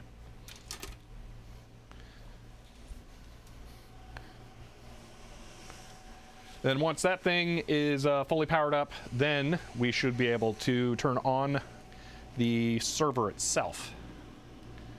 Robot's going to do all sorts of fun dancing around, so I'll give you a wider view for now.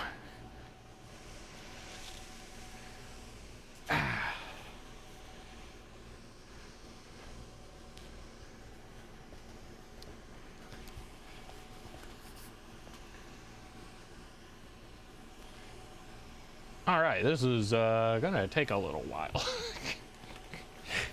So, Steam Deck. Caps protect when not in use. I am curious about that. I also really like their URL. Ah, okay.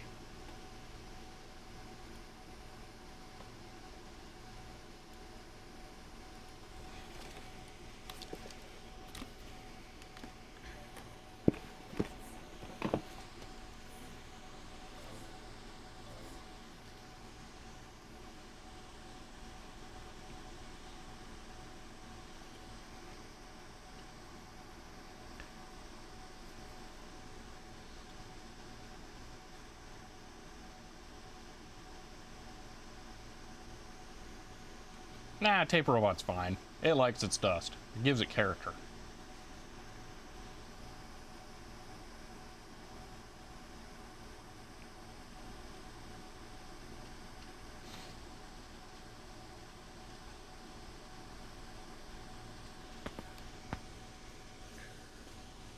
Well, we don't need that right now because we're waiting on hardware.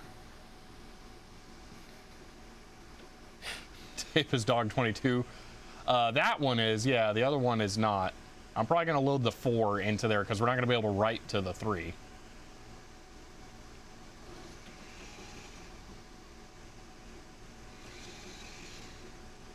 Tapebot needs Roomba friend.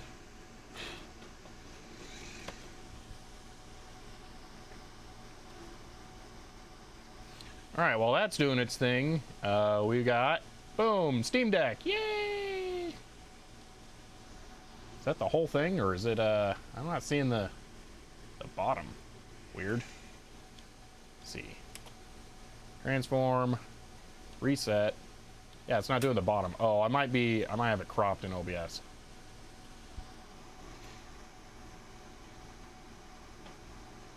Transform, reset. Oh, that's weird. Okay, maybe it's just not going to capture the plasma bar. All right, well, while we're doing this, let's see. All right, let's try something. What do we got here? I was trying to get Burnout Paradise running. I might actually be able to do that, but that's a little more complicated. Let's see what we got. What we can do. Oh my gosh, you guys like Wipeout. You're going to love this.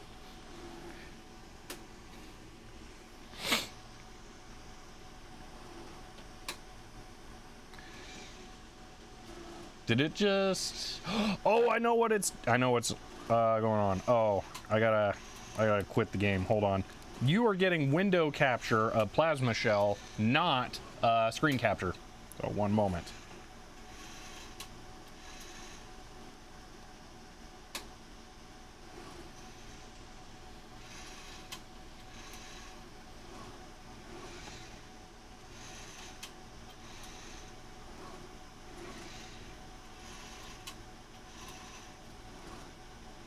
So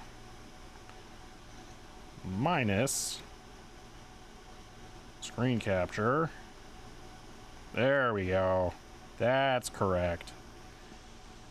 And the robot's done, so now we get to fire up the server. Right, robot done, front, good, login. All right, we're ready. So, server.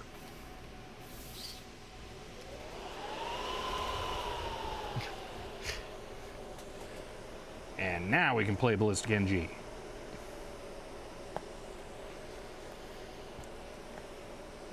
Console, please. I don't know that we have that. We can try.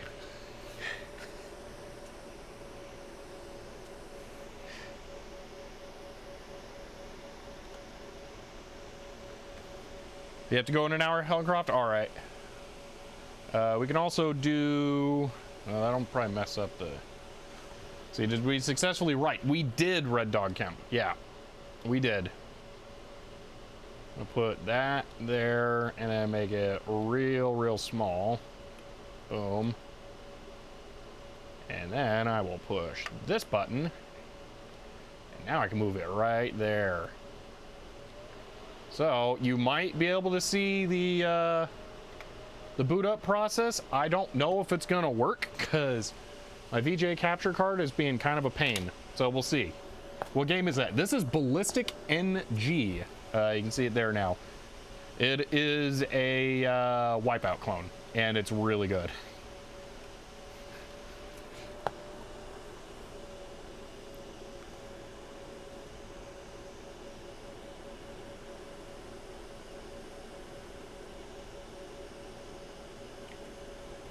Let's see. Custom race, single player. I really like zone mode, so I'm gonna do some of that.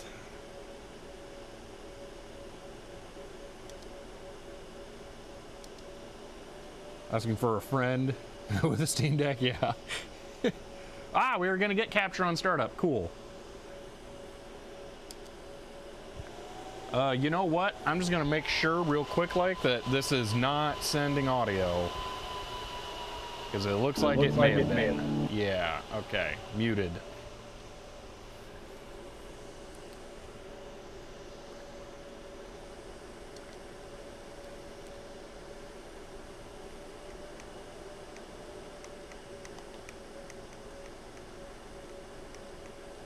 But yeah, did we want to try and reset the card here while we're doing this? Because that's going to be coming up here. I don't know which card this is. Q Logic, I bet that's it. ILO, no. Oh, I didn't plug a keyboard in. Oops. Yeah, it's probably too late, but I'll try.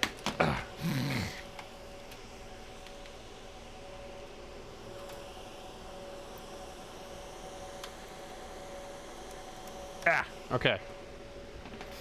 We don't want that one. Caps locks work, so the keyboard is live. LSI is the SCSI controller. We don't want that. And it's accessing the tape drive thing there. Yeah, Ultra MTD4. Okay, so whatever's next, that's what I need to do. Alt E or Control E. Alt E. Alt E, Control E. Beep, beep, beep. Are we... I don't know what just happened there. I think... Nope, it ignored it. All right, we'll just see if it works. I barely missed it, man. All right. We'll just let the boot happen.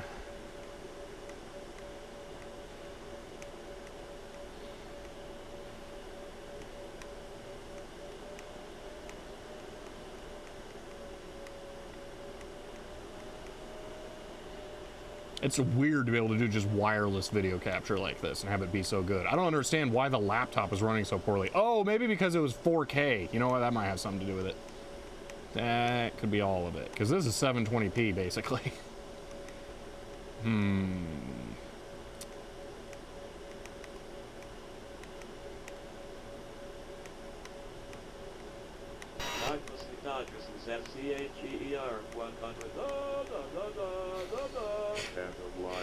I don't think that's what Linux makes when you start it up. It's the sound.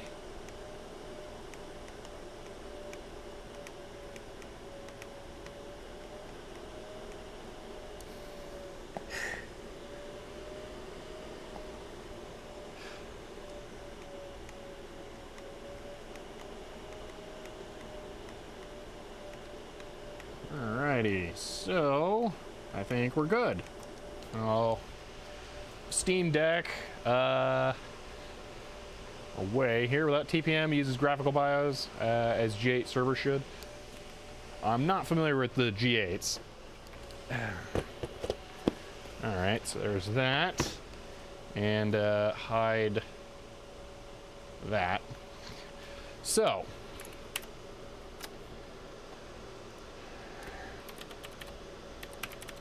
there is not a lot of reason to do anything else on the GUI.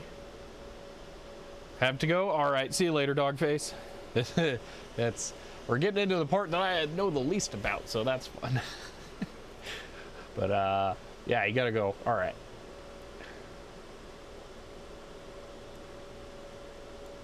Okay, so we're not gonna actually do anything that way. We are gonna come over here. We're gonna try and reconnect to this way. Excellent. For multiple reasons there, excellent. Because I just connected to it over WireGuard. That means it automatically restarted with WireGuard. Okay, ls dev, or was it, you know what, let's try lsscsi. That's totally wrong there.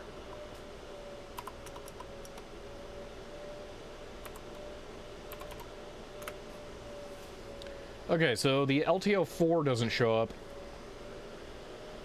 And now the tape library doesn't show up either.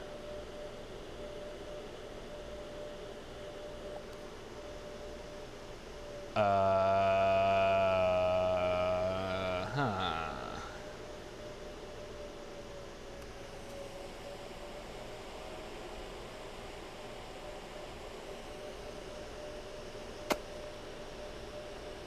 Okay.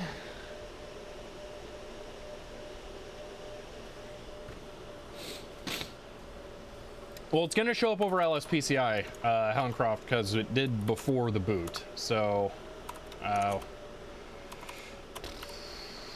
grep fiber, weird fiber, fiber capital, weird fiber capital. There it is. Okay. There is an LED on the fiber channel port on both. That one's blinking, that one's solid. The recommended updates is just Ubuntu wanting to update like Firefox and stuff. Don't worry about that.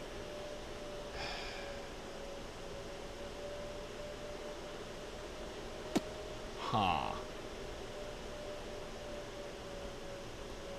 Multipath. Ooh, okay. Path. I think I'm gonna have to install that. Sudo apt install multipath.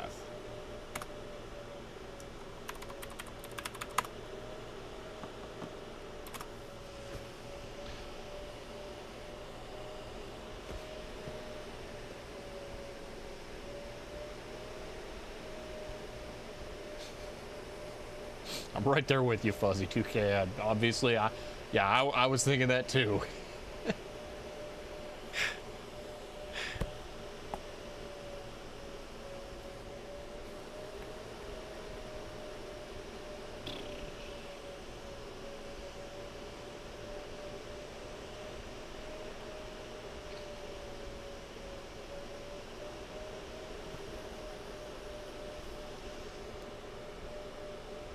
Man, it's a long install. Should I go get my Steam Deck again here? I mean...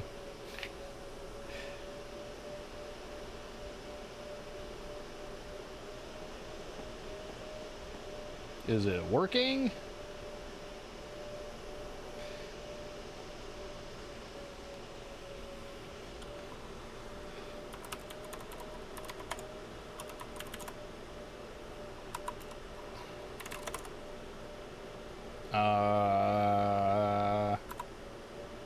What do I do with multipath now?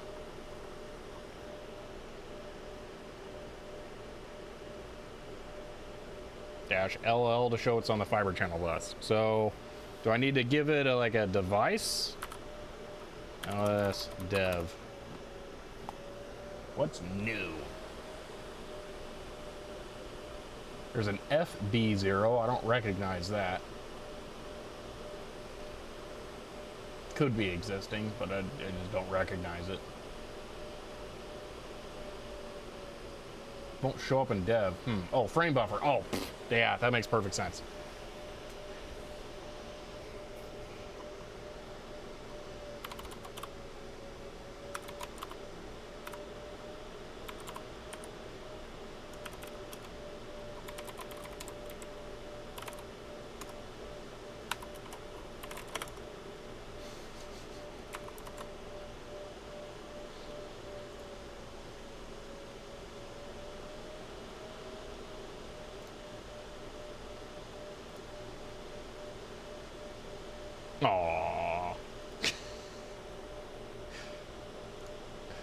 I don't think GIMP is installed on the server. Anyway, let's do actual work. Suspicious the card is misconfigured and it's option ROM. Alright. Check dmessage. Dmessage. Sudo. Was it 0.5 FPS? This is remote desktop over the server, and yeah, it doesn't do great. Like when there's a lot of movement, it's really terrible. But when there's a little bit, it does slightly better. So like if I highlight something here, it goes a little quicker. It's working on it. There we go. So small changes work faster. It's when it has to redraw more of the display. Kind of like e-ink. Just think of it like e-ink with partial updates. Okay. Kernel, blah, blah. MTD device must be supplied. I don't know what that is.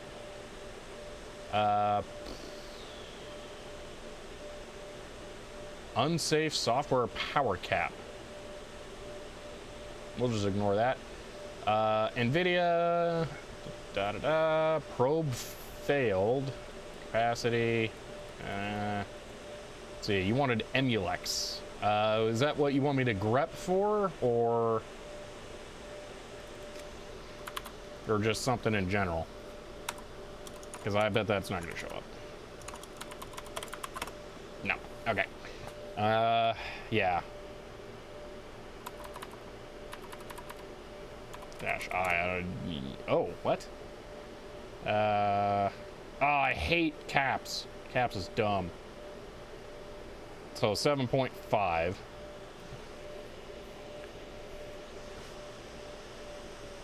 So is it just listing devices? I think it is. SCSI host, Emulex fiber channel thingamajigger. Okay, so it should show up as SCSI then, I think.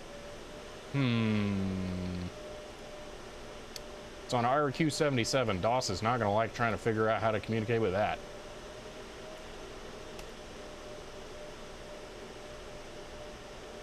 All right, well, reboot and try and get into the card this time. Yeah. Reboot. Ooh, we can try that first. LSSCI-C.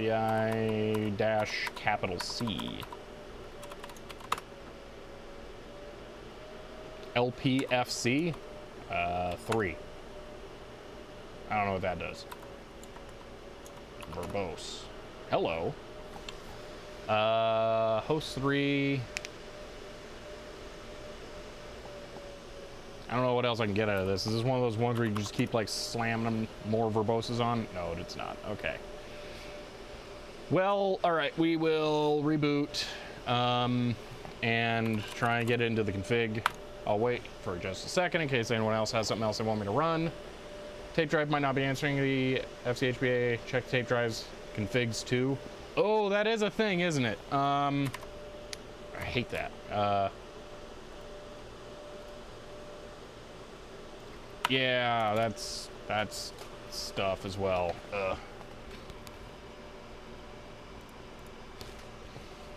I miss ISA. You plug the thing in, there's no drivers because the software just has to connect to it, then it just works.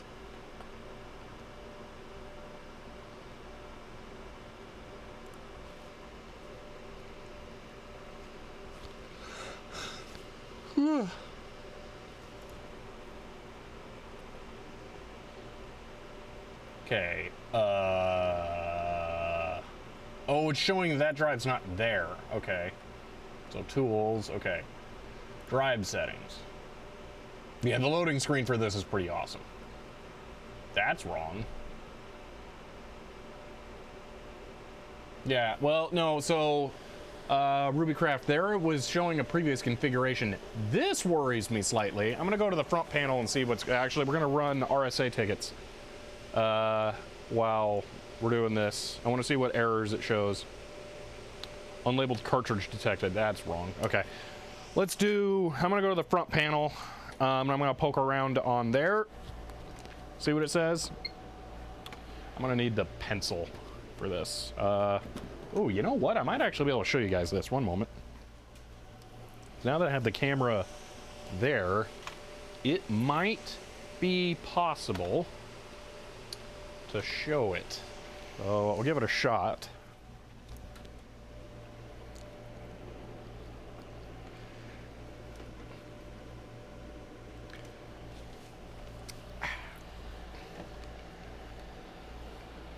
Yeah, so there's the front panel.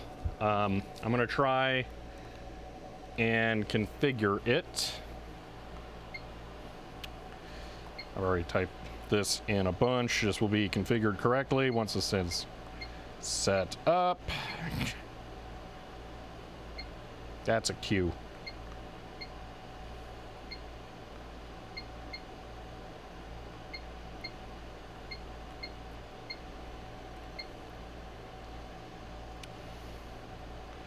Okay, drives 2. All right, set up. Drive settings. LTO 4, LTO 3. Okay, that's not good. I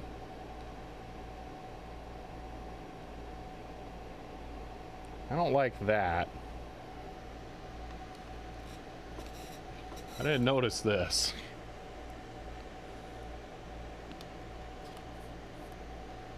The LTO 5 drive is blinking the clean light. Cool. I don't think that's gonna affect anything, but that's not great. Also don't like it's not showing up here. Tools, drive info. Yeah, I don't think this is right.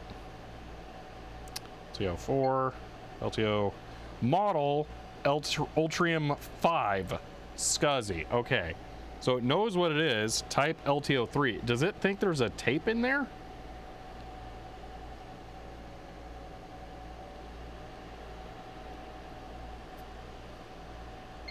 We might need to ditch that from the setup. Partition management. You know what? Delete partition. Why not? Apply. Sure. Are loaded with media. It's highly recommend that you unload these drives. That's fair. Operations. Move media.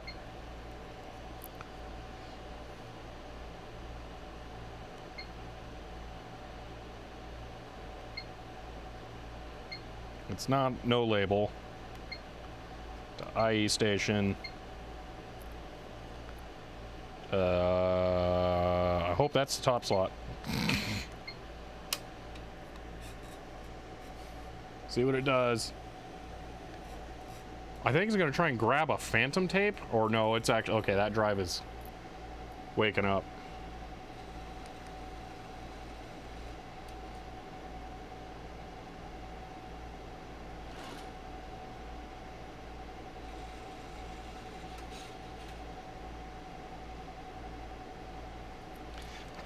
While I'm over here, I'm gonna grab my phone, try and get chat up on that so I can see what you guys are saying while I'm just on the ground here. All right, there we go. That's good. Okay, close. Let's work on this.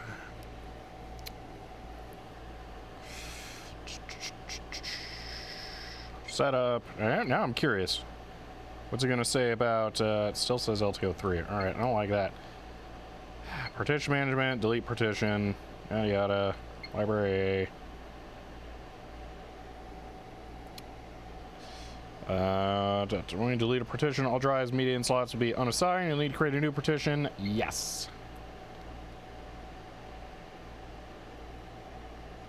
Yeah, I wonder if the library just know what an LTO 5 is and pretending it's LTO 3 is good enough. I don't think so, but I don't know. It recognized what it was. So tools, drive management, reset. I don't know. Drive info. Yes, system. Ultrium TD4, type LTO 4. Aha, there we go. Ultrium 5 SCSI, LTO 5 fiber. Perfect. That's what we want. Okay. Now, set up partition management, create partition. Partitions, 1. Automatic partitioning signs, no. No, I want I want one partition. I don't want your stupid 2 partitions nonsense.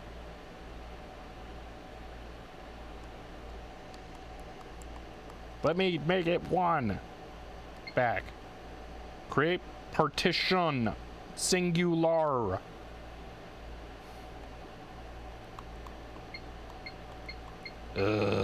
Fine. We'll just merge them later.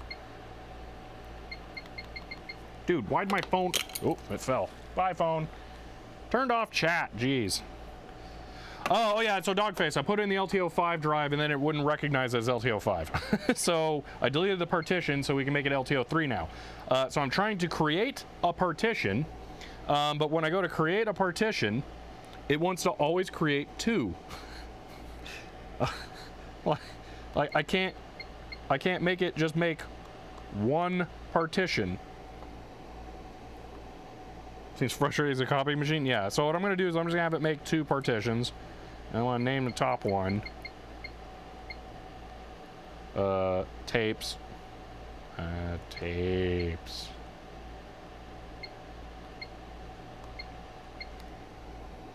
See, all this can be done from the web interface. Yeah, but I ended up doing it over here because I'm an idiot. That's about it. Actually, this is kind of faster than the web interface. I feel like. Also, did you remove the LTO3 drive from the web GUI prior to removing it? No, that probably would have helped a lot. All right, partition management. Delete partition. Not tapes. If it was not disassociated, that hosed everything. Yeah, that was what I did. That was exactly what I did. All right, we're gonna delete library B. Apply.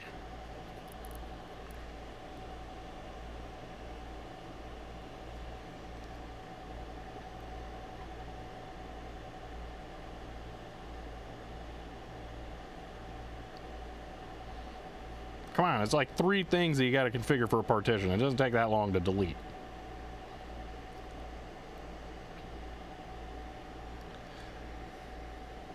Well, so far this interface has really actually not been that bad. I wish I could get a slightly better view for you, but it's really hard.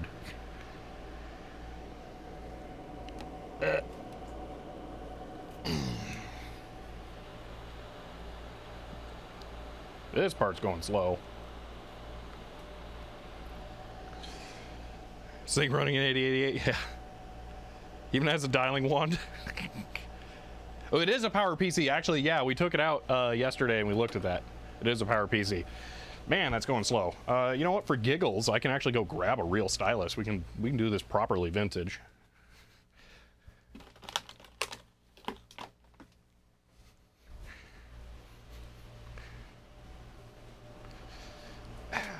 Wow, it's taking forever.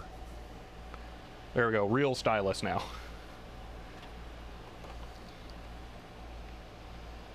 No, it's not a DS stylus. I actually don't know what it goes to. I don't know that I ever had the device that this actually goes to. I think I may have literally like found this in a parking lot. Cannot find that. Well, I removed that drive. There we go. Okay, partition management, configure, no. Wow, I feel like this stylus works so much better. Holy moly. Control path, is that it? It's almost like an iPac one, maybe? Okay, LTO5, I really like seeing that. Partition management, create, configure. All right, we might only be able to do that from the network, enter the web GUI. Change partition mode. Tools. All right, I think we're gonna have to go modify the partition on the web GUI. Kind of want a little hook slot type thing for that in there now. All right, let's try the GUI. Does it have nice rubber tip to grip onto the nasty resistant touchscreen? No, that's actually hard plastic tip. So all right, back to here. Setup, partitions. So here we can just click modify, and then we have this, which actually does what we want. So 29. We're still using the ADIC. We're gonna see. Okay, here we go. I tried to do this last time. I can't check the box to add this drive. So now I bet I'm gonna save this and then it will work.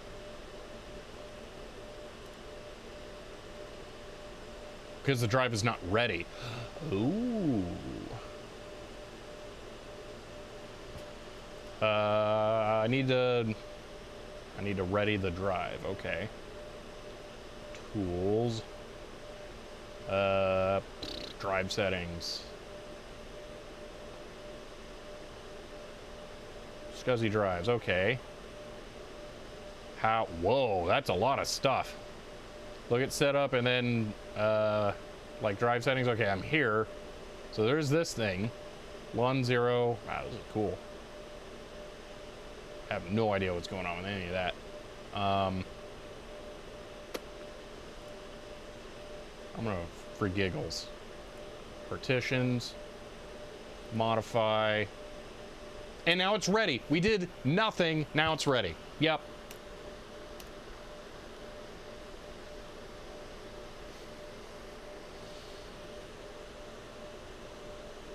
There we go. Close. We still have to restart the HP server. But that should work.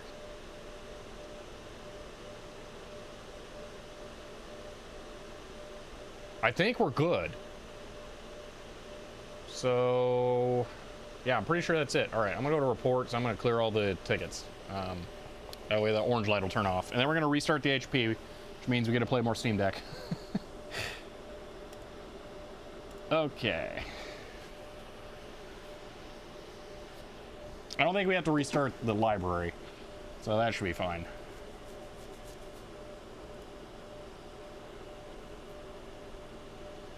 All right. Library rarely need to restart. Yeah.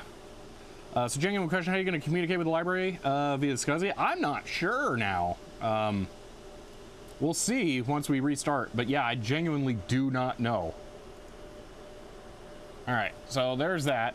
We're going to go to server, recommend fiber channel. Probably is going to be that. Sudo reboot. I'm going to try and get into, I should be able to rescan, but it does not work. I should, but it doesn't. I tried to do that yesterday when I made the exact same kinds of changes and it absolutely did not work. What is the control path set to right now? Set up control path. Is that thing rebooting? It is now. Okay, I'm gonna bring you back this, but I'm gonna move it because we're doing multiple things here at the moment. This is gonna take a little while to fire up anyway. Control path, can I? So is this where you access it from? It looks like probably.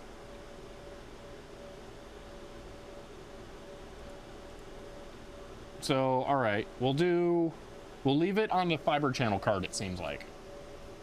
Okay. I will do nothing, cancel. You do not have a failover license. Oh, that's stupid that kind of thing is paid, whatever, lame. All right. Okay, we'll watch this thing fire up here. And trying to hit that Control E to get into there. Extremely advanced Linux stuff is way out of my league. I'm so fascinated. Well, cool. All right, so I will not touch a Steam Deck until we get in, well, until we're gonna have to reboot after we do the fiber channel card stuff anyway. It may just work after this, but we'll try resetting it too, because I don't think that's gonna hurt anything. Another month, power button license.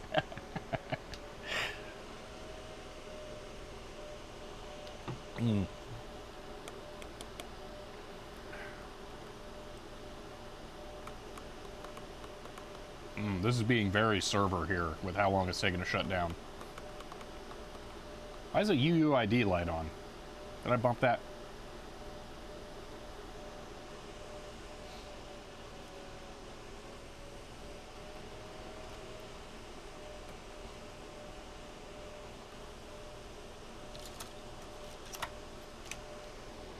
Ah, there it is.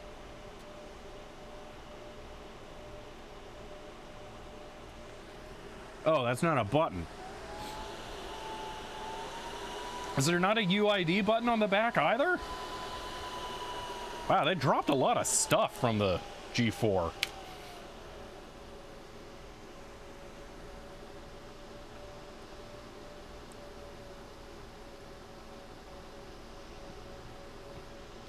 Yeah, RMS, it probably is a little more compliant when you have a VM that has hardware that does the things that it's expected to do, but the SCSI controller just did not work here with that. All right, I'm paying attention. We're gonna Control E. I think it was either Control E or Alt E. So I'm on Control E at the moment. LSI, that's SCSI. The next one is Fiber Channel. Tape drive should get a little excited there. All right, we're up in a moment. Control E. BIOS selected. Excellent. You can bypass all this reboot nonsense by just running hypervisor and doing pass through of all the cards. Yeah, but I like bare metal because I'm weird.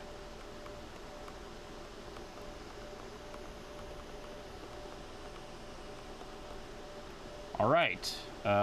Enter a selection. 1. All right. Configure this device's parameters. Okay. Can you boot off Fiber Channel? That's weird. Holy moly, that's a lot of stuff. Whoa.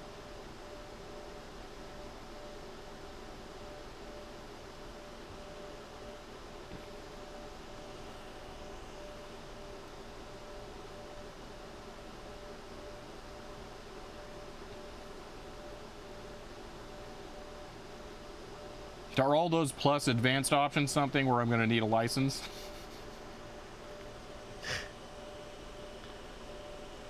There was a reset in the previous screen. All right, we might go back to that. I was kind of trying to see if it'll like print a connected devices list, but it doesn't look like it. You don't need a license for these? All right.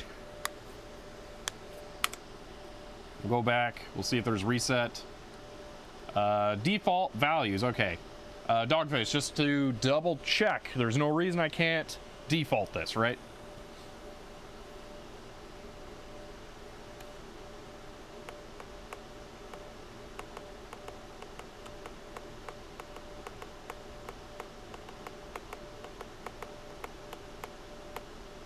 I have a feeling it's safe to default. Worst case, I just configure it from scratch, but I just want to make sure.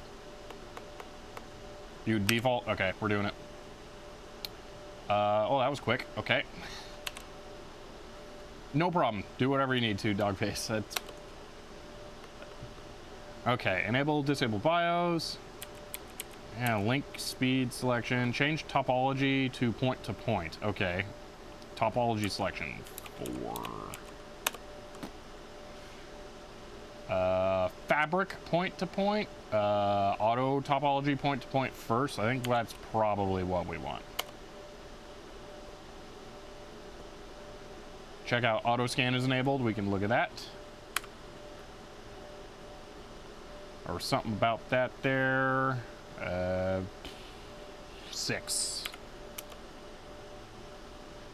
Auto scan. Why is auto scan disabled first? The default. Wow, lame. All right. Any first device, just scan it all. Auto P2P. I did do that. I did do auto P2P. All right, so back. I don't know what EDD is. Start unit command, probably not needed. Environment variable, probably not needed. I'm getting cracking sounds. You set 1, not 2. Hold on. Topology. To 2. Point to point. And then back. Enable auto scan. 6. 2. Okay, good catch. Thank you. I was just gonna do both just to be sure. Okay. But I don't see a way of listing devices, so meh. Should be Gucci now. Excellent. All right. Escape to exit. I messed up topology now? Did I? Really?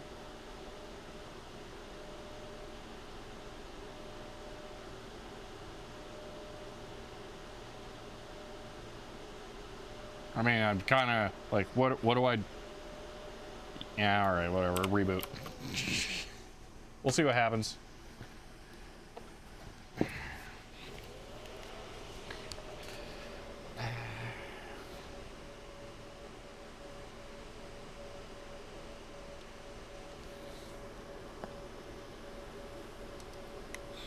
Oh, that's super impressive. It just reconnects. This thing was in standby. It shouldn't have been able to reconnect that easily.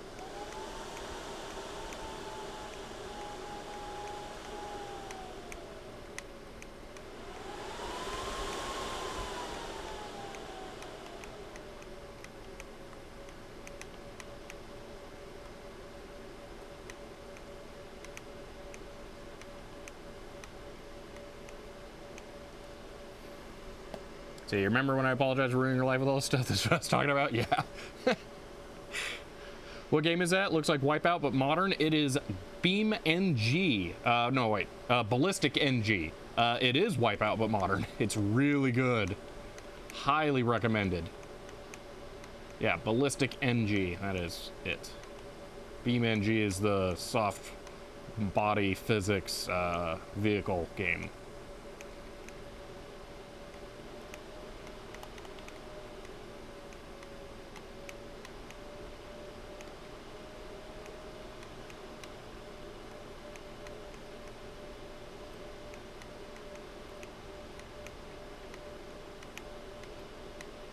The point of the mode that I'm playing right now is that the vehicle just gets faster and faster, and you just try to last as long as you can before you take too much damage from crashing into the track and explode. So it's guaranteed failure.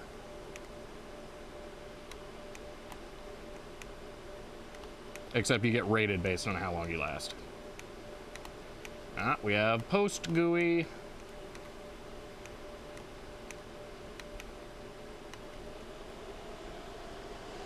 See, what? Playing a game on Twitch.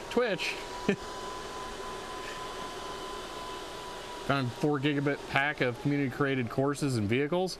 Oh, wow. That's awesome.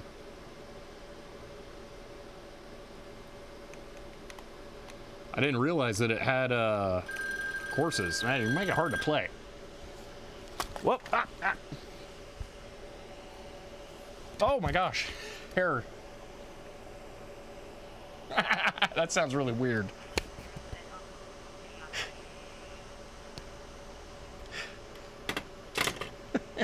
Dodgers is FCHER 100 and halfway. End of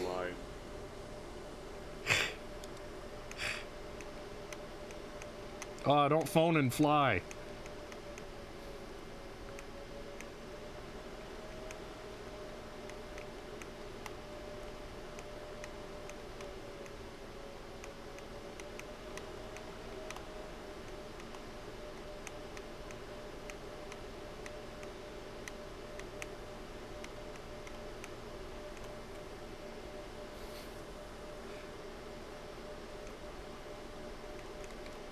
See, why did they remove all the textures from Wipeout? That's because of the mode that I'm in. So this simplifies the graphics so that it's easier to understand what's going on while you end up going stupidly fast eventually. So it's intentional. The regular race modes look like you would expect.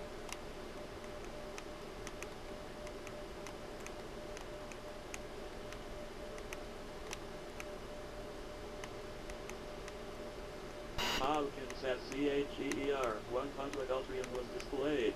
End of line. Ah, excellent. Yeah, I was not paying attention. Well, Ultrium, there's a 4 and a 5. See, someone's play one that looks similar, not quite much like Wipeout, called Neo Dash. Interesting. There are actually a surprisingly large number of Wipeout-like clones.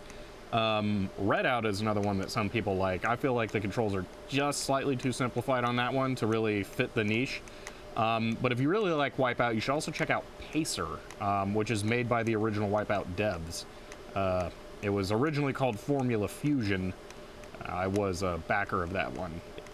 It's been a while since I played it. I I need to give it another shot because it had some weird generations of its development. Well, I really thought I was gonna fail by now on this. GUI's about to boot for the second time. That was a good hit.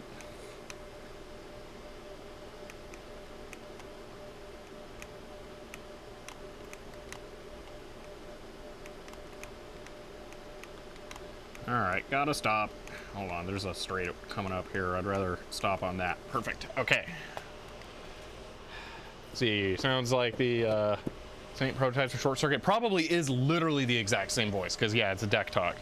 Okay, back to this. We're going to reconnect to the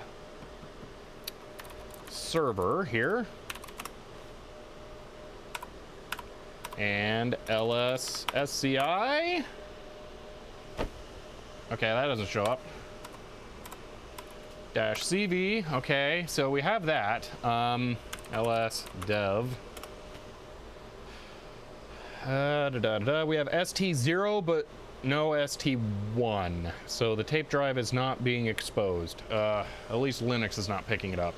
All right, that kind of sucks.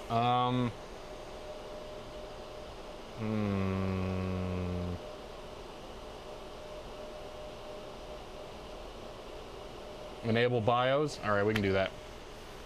Lower FCID, maybe in the web GUI. Maybe you do need 2 partitions? No, absolutely not 2 partitions. The 2 partitions means that the drives are like not allowed to go in, or the tapes are not allowed to go into the other drives. It's kind of dumb. It's really, it has nothing to do with that. All right, we can enable the BIOS. That kind of makes sense. Lower the FCID and the GUI. What was that? Drive settings? So topology 63. I don't know what that means. The ID is 02. I don't know what topology means. You want me to set this to like 1? I mean, that'd make too much sense for it to be like 1 since it's the only thing in there. All right, we can set that, apply. And then we'll reboot the server, enable BIOS, and then make sure I have all the settings correct since someone thought I may have messed something up.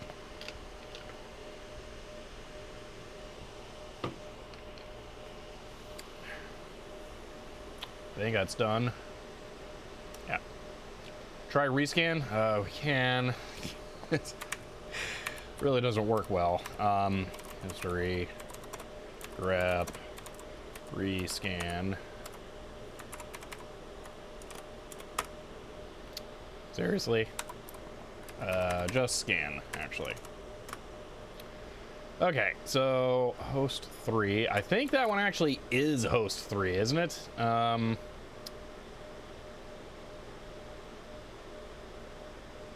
whatever. We'll just scan them all.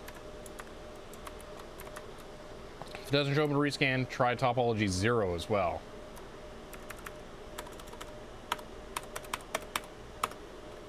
Permission denied. Oh, well. Let's try. I think it was Manjenko text. Way here. Dash C. But now I gotta escape the quotes. Gross.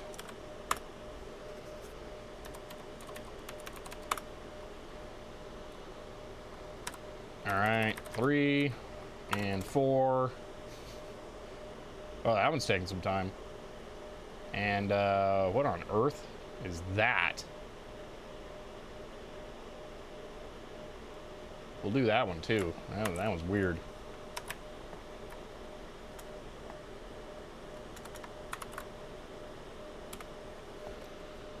Permission denied. Permission denied. Weird. Oh, your way was sudo T. That's right.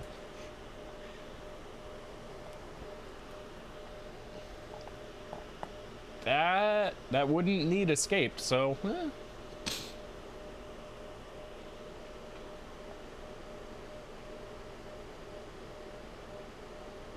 All right, well, I'm just gonna not worry about that since it's also host 4. Yeah, we can check LSS CSI. No LTO 5. All right, you guys want to try FC card is host 3. Yeah, well, we did a host 3. We did 3 there, scan. So we can try setting this to 0, I guess. Apply. And then we'll rescan.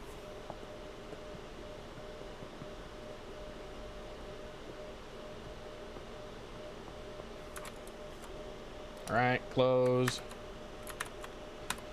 Host 3, scan. LSSCI. Nope.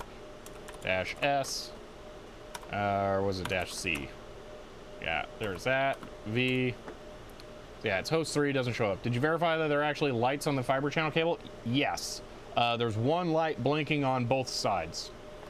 And it's, well, I mean, there's only one light on that one. But there is a light blinking, yes. If I unplug it, does it stop blinking? I probably should not do that. In the cable? What do you mean in the cable? Like, look at it? Like, look at the laser beam with my eyeball?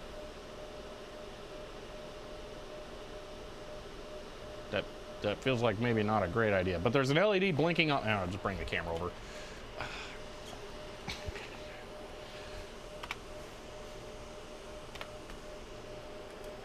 Blink. Oh, I guess I do have a camera here, huh? All right, you want to see it? This is probably going to break this, but we'll just do it. Light, I see it. It's infrared, really? Weird. I guess that makes sense, but there you go.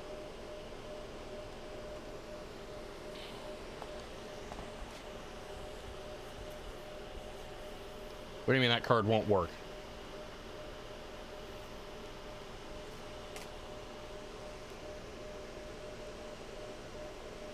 Is that the wrong? Oh, okay. Cool. Alrighty, so I'll just leave that there to, okay.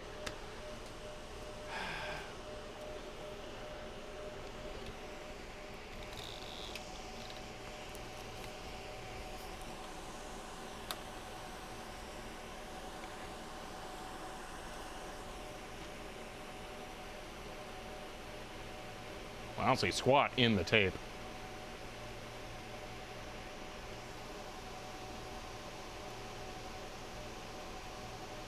Nothing out of that. Could it be not hooked up? I did not open anything. Was I supposed to do that? I don't remember.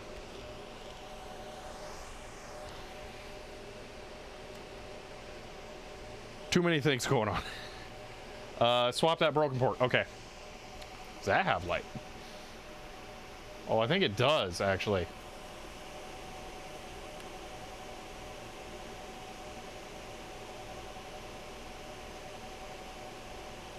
Yeah, that looks red to me. Let's look at, it's blinking on, hold on. The light here is on for port 2. Let's just go to this. So port 2 there, and then down here though, I do see what I believe is red light in the left side. Or maybe not. Maybe it's just weird. Well, that looks awful lot like red light in the right side. You know what? We'll just swap. We'll pull. I'll shut everything down. Yeah. Let's just sudo power off.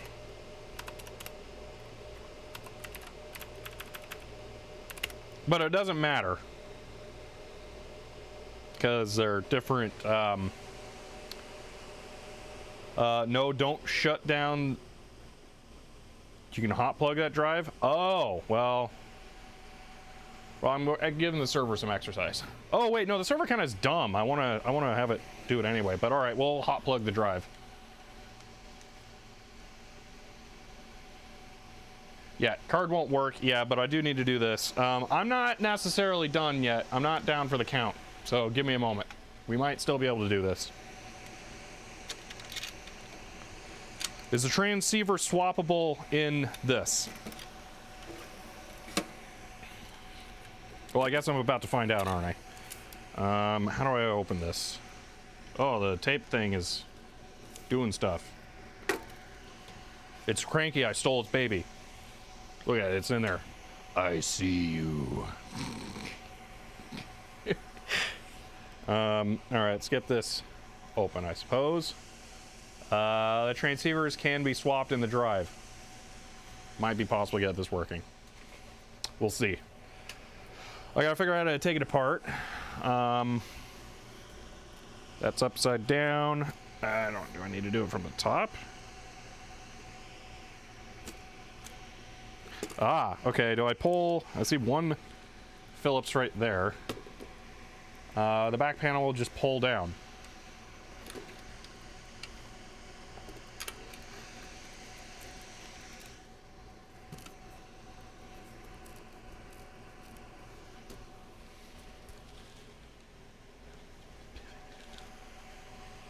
Pivot, 2 screws. Okay.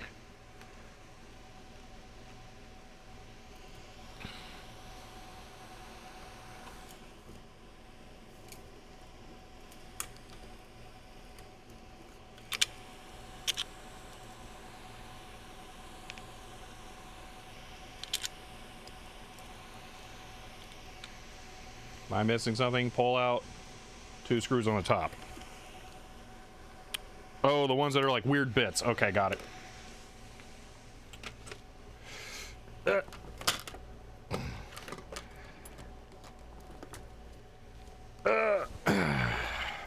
You know what? It sounds like a good idea to not do screw stuff on top of the open tape library.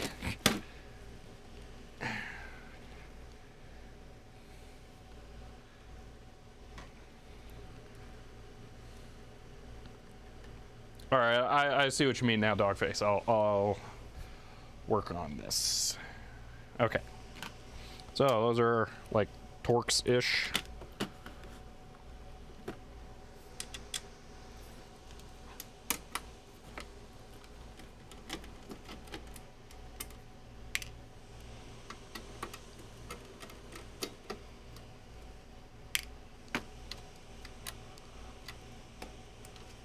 Oh, it really pivots. Okay.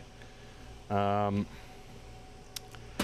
right, so I see all the stuff. We do have swappable transceivers. I just need to unplug this. One moment. Come on. I'm gonna do this not on camera here so I can...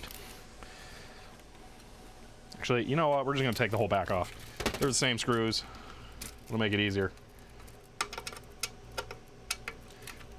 Push it forward so they're slightly looser.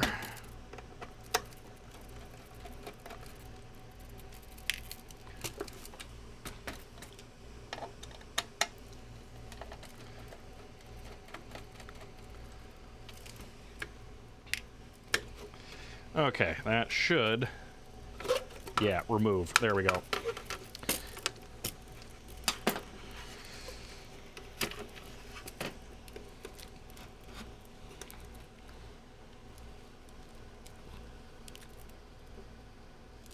Wow, that's not easy. Okay, there's 1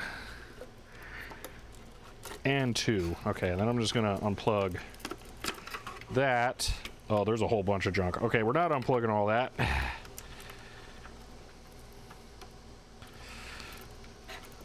That must all be like the SCSI out for the library control nonsense. So we're not gonna mess with that.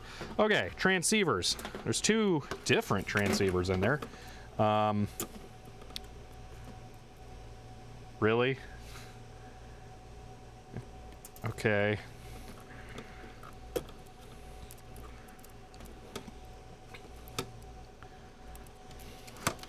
I'm right. You pull these down and grab it with pliers. Pull straight. Yeah, that's what I thought. All right. Was there something loose in this drive? Oh, that's right. There was. Yeah, I don't know if I can get it out, though. Let's not worry about it for right now.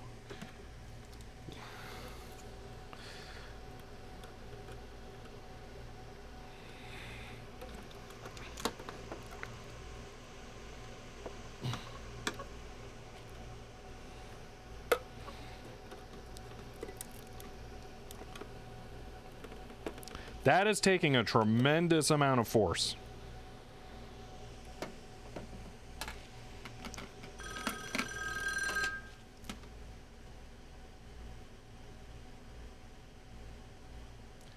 Yes, so I'm not trying to swap the transceivers, Hellencroft.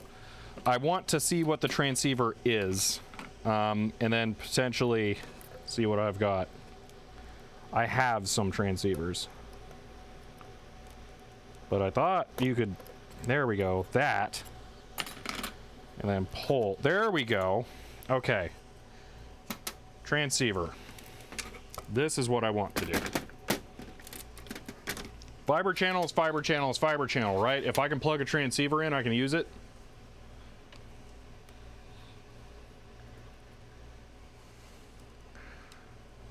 Okay.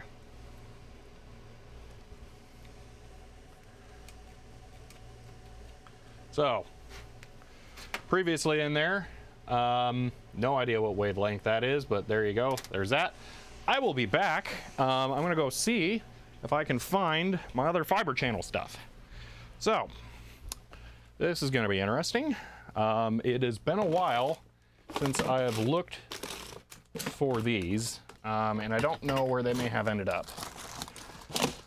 So you may have to bear with me. This is from the Xserve era that I have this stuff.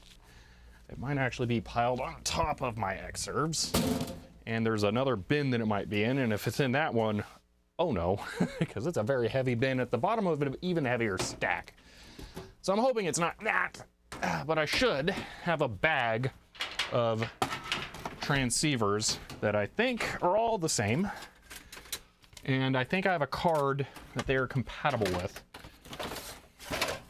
but I don't know where all of it is, and I never tried setting it up. So, I don't know how likely it is to work. I'm just hoping I can find it. This is going to be a challenge. Okay. All right. Let me start off by looking somewhere else. I know where I have some fiber cable. Let's see if the transceivers are with that. I found a fiber card. Okay. Where are the transceivers? That's not fiber, that's SCSI. Wait, is that the, oh, that one's probably the dead one. I have a SCSI card that has a custom HP BIOS on it, and it is whitelisted to only work with certain cards, and it's really dumb. Okay, looking for some stuff. I may have moved the fiber cables because I was concerned I was going to damage them in this drawer. I don't know where I would have moved them to, which is a problem. Okay, well, I found the fiber card, so I'm going to take that out there because I believe you mentioned that the I'm walking back. 100 HP side card and 650 nanometers. Need to find something that is 650 nanometer. End of line.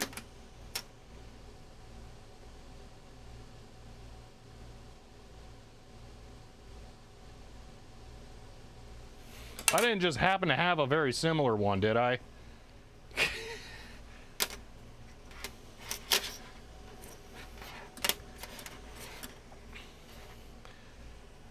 Double check the HP side card. Oh yeah, here's the thing. Both 850. Is that what you're saying? Hold on. Well, here's the thing. I have a card. I can put, this was in that card. I can put this in there. That's what I'm saying. So if these are equivalent, then we might be able, these are both the same. So we're good to go. We can try this. Excellent. So I'm going to put this in port 0 there, and I'll put that back in the drive and wire it up to the good port. So it's a good thing I turned off the server by accident. Well, not really by accident, just I turned it off. Okay. Hoarding everything forever totally pays off. All right.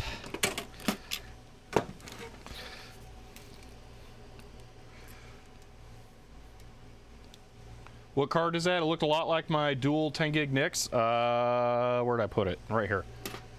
It's an LSI something or another. Maybe an LSI 720 4 EP.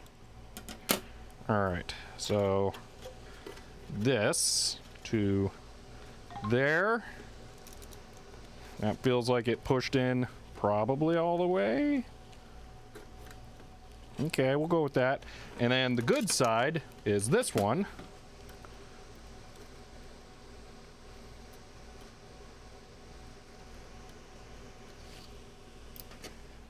Alright, so there's that plugged in to the correct side. And I'm not even going to bother plugging it. Well, actually, I should plug that in so it's not dangling loose. Like going to the fan or something. That would be bad. I'll plug that, the bad side, into the transceiver that does not work for us. So, maybe. There it is. Okay. Put it back together. And then Sharpie on the correction. Oh, like document it on the drive.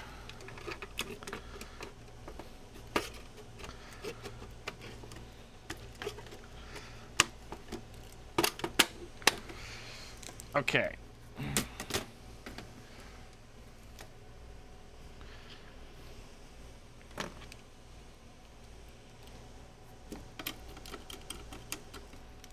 Let me check my phone here real quick.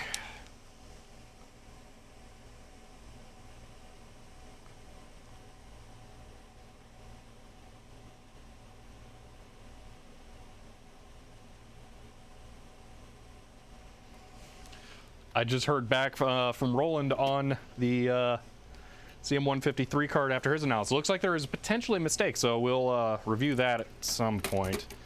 I don't know if that'll be today. But yeah, that was a good email. Ooh.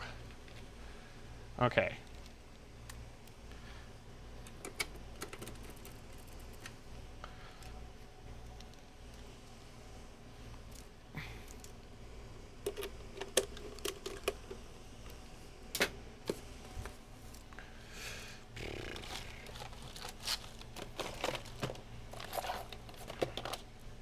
Where's my marker at? Is it over there? I think it might be.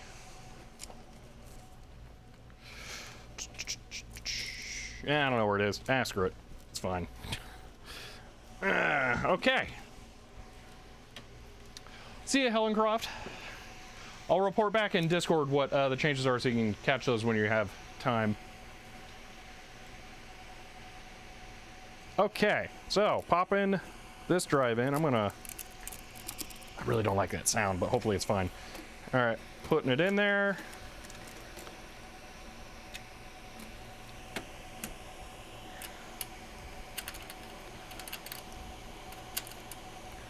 The port 2 light turned on briefly. That was weird.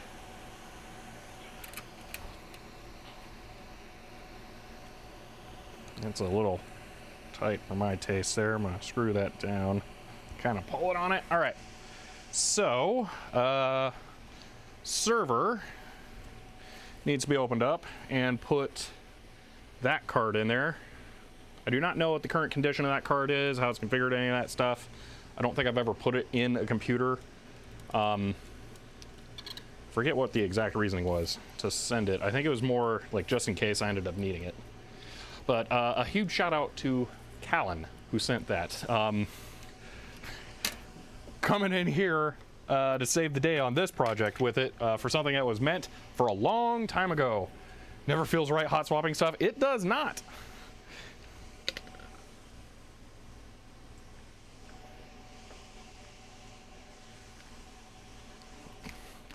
All right, that ends the water in the office, all of it.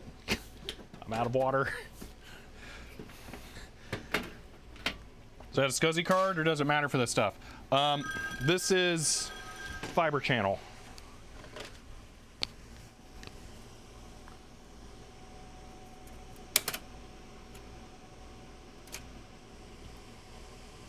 Direct attached cable. I know you're being sarcastic, but I don't know what the joke is. Okay, there's a downside to just putting the phone on the thing, because now I'm stuck here while my hands are busy. Whoa, this is a higher bandwidth. I think. It's got like more PCI stuff. Oh man, beep, beep, beep, beep. Okay. Oh no, he was serious, like the old Xserve direct attached copper cable. Oh, okay. Now there we go. Yeah, new card has more PCIe stuff going on. I don't know if that means it'll actually be faster. But interesting. So, all right, putting that in there. Hopefully it doesn't have some tainted Apple BIOS or something. I don't know. That would suck. Bingo. Oh, SFP to SFP cable. I mean, that would be an option, but I don't have one. Okay, now I get what you mean. Alrighty.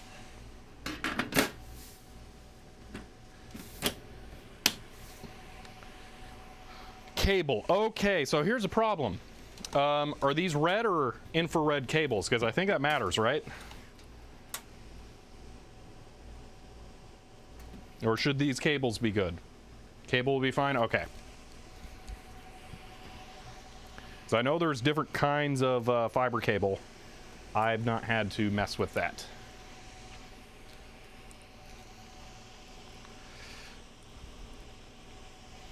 All right, so server, boop, and drive,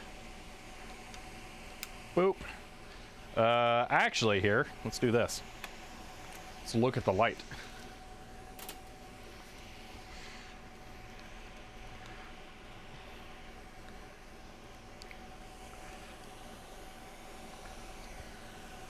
Or not. Why is there no light?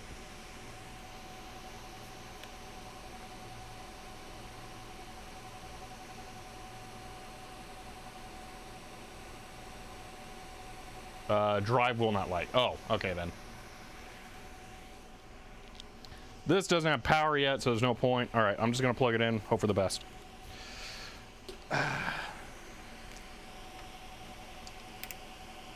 Boom, all right.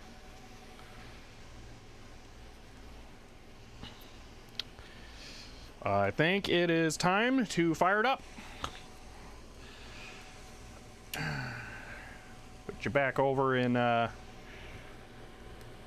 tape land here. Ooh, that's a blinky blink. What's going on there?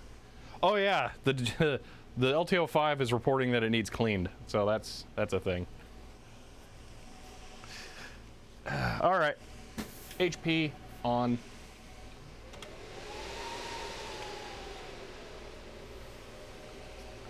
No laptop. Okay, we got a laptop. That's VGA. All right, let's roll. See what happens. I should probably be ready to go into configuration on whatever that card's gonna do, because I don't know what that card is. So, yeah.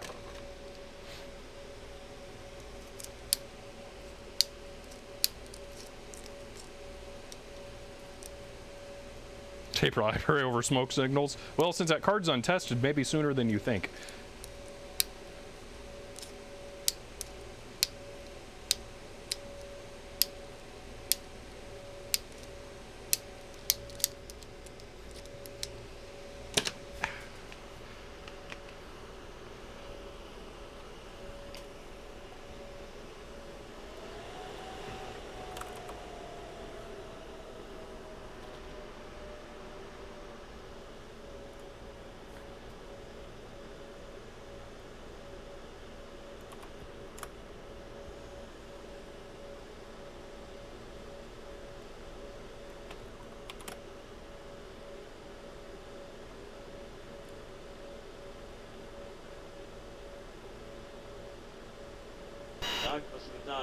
CHER 100, send it. Let's go. End of line.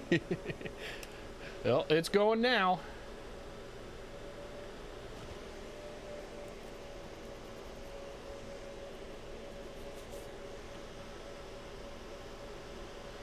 Holy moly.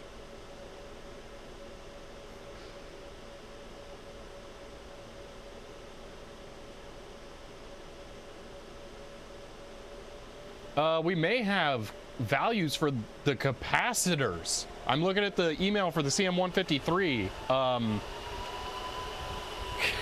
He measured the capacitors for the filter circuits. I'm trying to... Here we go. I'm going to see if I can get this to come back. I'm going to restart VCS. That might do it.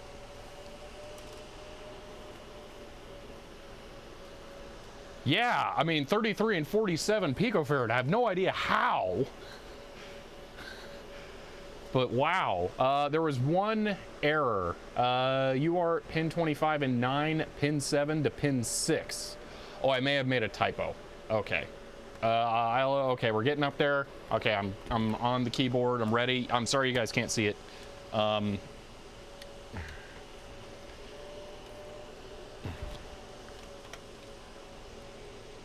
Here.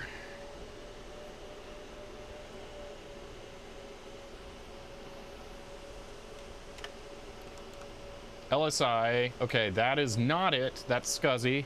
The next one is it. Wait, really? Is that an LTO 4 or 5 cleaning tape? All right, next is it. No boot ROM? Wait, did it just not have anything? Is it dumb? Interesting. Okay. All right. I'm gonna keep looking at the email over here. Everything was correct. He checked all of the things that I have noted on GitHub. All of them were correct. We have a 100% accurate card. That was every single trace that ran under every other chip. It's all right. We could spin that card right now and it would probably work. Oh, that's awesome.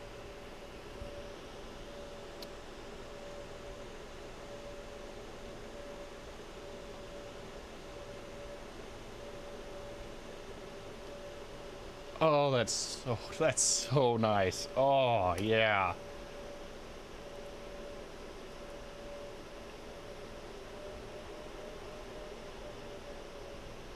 I haven't picked one yet, Stefan.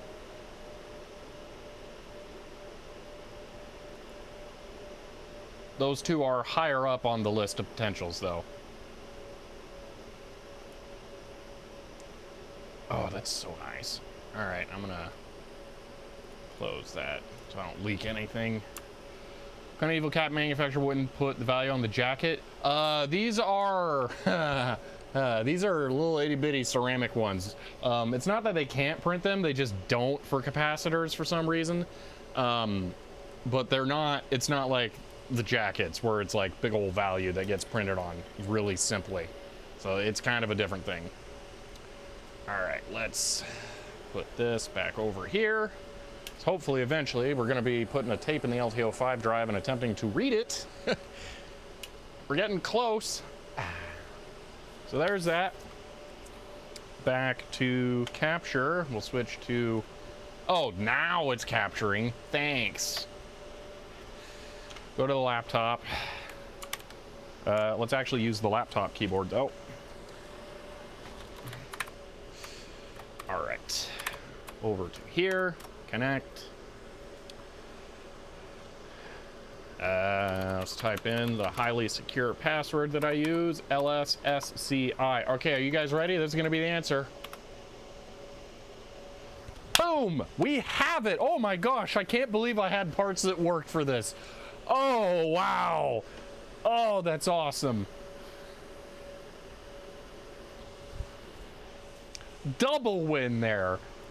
Oh, sweet. Okay. Oh, wow.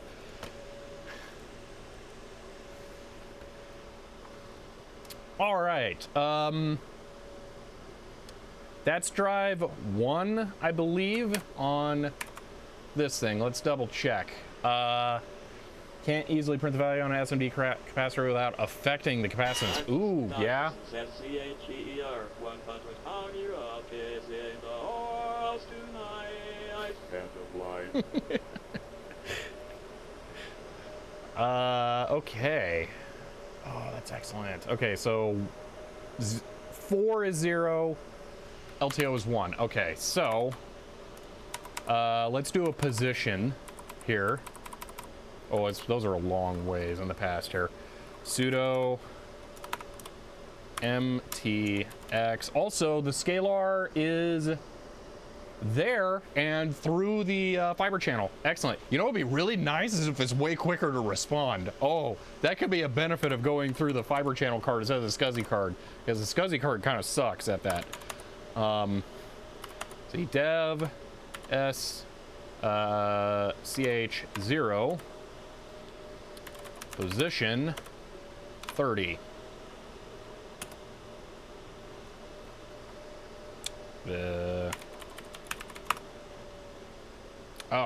Oh no, now you know what my ultra secure password is. Seriously? Hold on. Oh my gosh.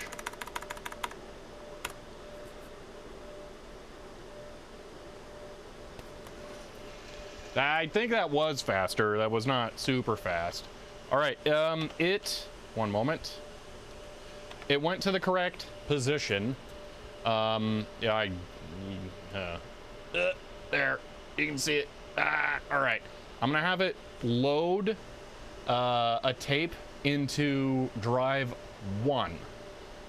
All right, cleaning is not general specific. Actually, yeah, let me look at that tape that was linked for the cleaning tape.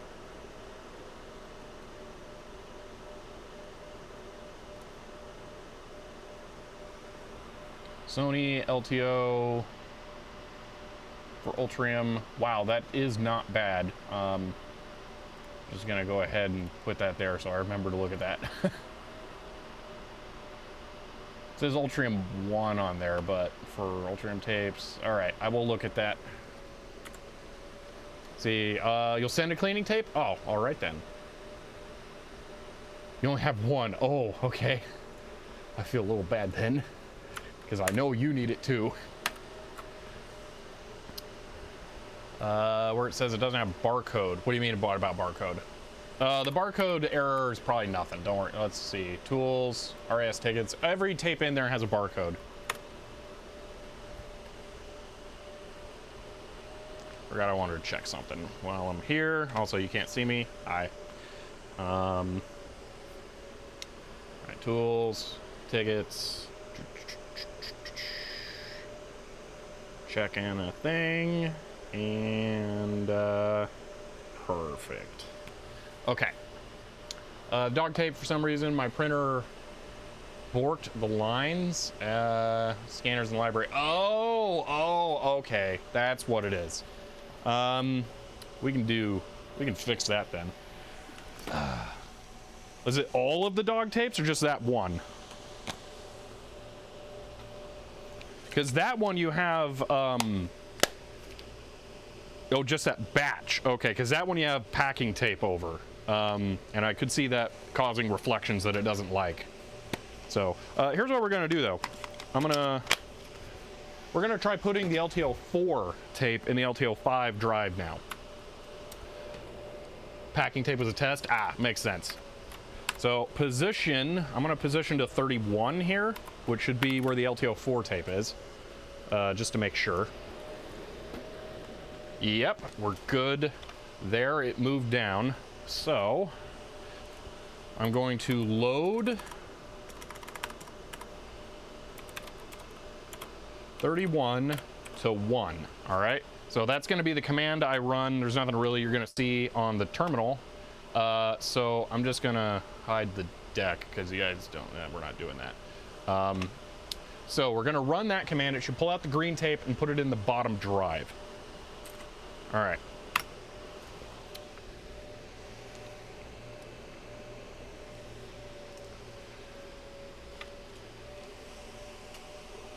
It failed. What? Load. Hold on. Why did it fail? Error, illegal request. Oh, I wonder if it won't put a tape in there while it's dirty.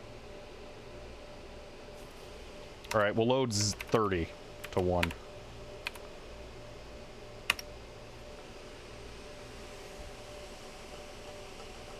It says no thank you. Okay, to 0.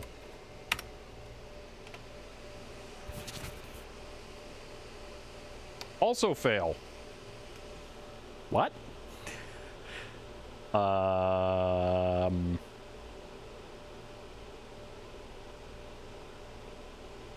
Check positions, movements. I mean, it moved to the same place. I can't, I don't know if I can move it to in front of a drive. Man. MTX. Oh, well, if you want that, so like here, I'll move it back to the other side. So here it'll move up one position and then turn around. If you just want to make sure that it goes to the correct places. So this will just turn around and then move up. Yeah. So the positions are all still correct, as far as I can tell. So if I go 25, it should go somewhere about here.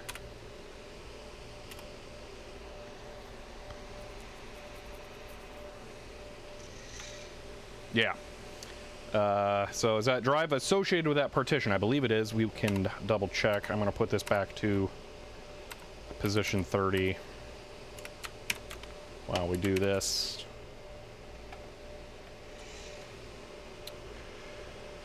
Partitions. Oh, yeah, could it have like disassociated or something since I pulled it out while it was live? Actually, could it have been anything to do with the live? Because it might be cranky about that. Ready? Oh, it shows as ready.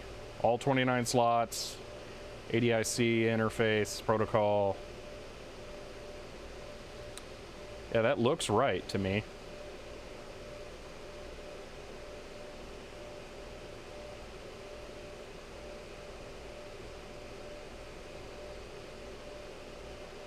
Want me to restart the library? Just for giggles? I'm feeling like if I restart the library, I should probably restart both, too, because the SCSI stuff is kind of dumb. Ooh. Tools. Diagnostics. Performing user diagnostics will disconnect users. Operations. Drive operations? Oh, you mean there. System shutdown. There was a shutdown. Okay, operations, system shutdown, restart. Okay. Apply.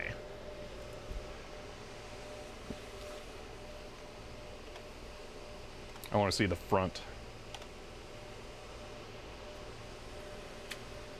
It's kind of awesome having cameras all over. Like, I could just switch to see different things. Like, we haven't even used this view today because it's still kind of, the exposure on that is really not looking good. So yeah, I'll just go with that. That's saying something, that's for sure. All right. Then clear the RAS, yeah. Restarting the library. What? Steam Deck? How'd you know? It's not going to be 3 hours, though. It's pretty quick. This shouldn't take long for me to fail on here, though.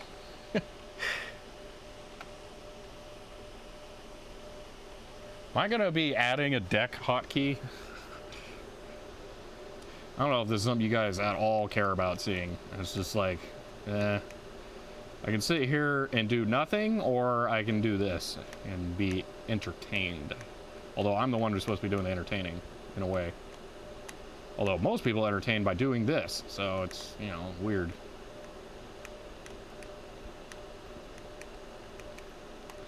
Oh, this is not the best mode to start and stop on. I am now slightly out of practice, and it's super fast. Oh, I got an achievement in the zone.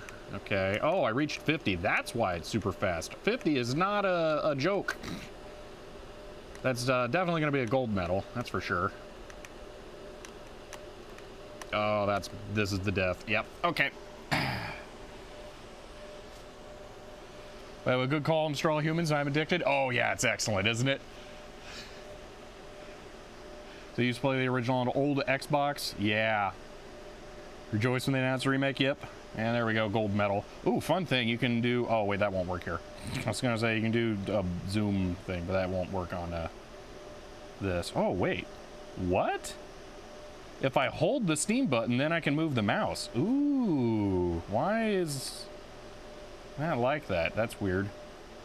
Because then it'll come into here, and then it will, after... There, yeah, weird, strange. We can switch to destroy all humans. Maybe.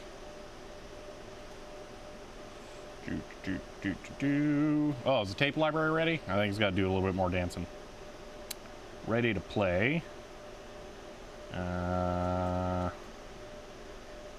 Destroy all humans.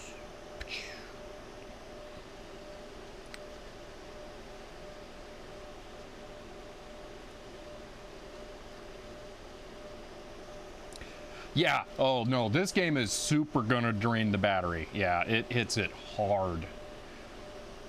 The anti-aliasing on this game is horrible on the deck. The resolution is so low on this. The anti-aliasing makes it look so blurry and terrible.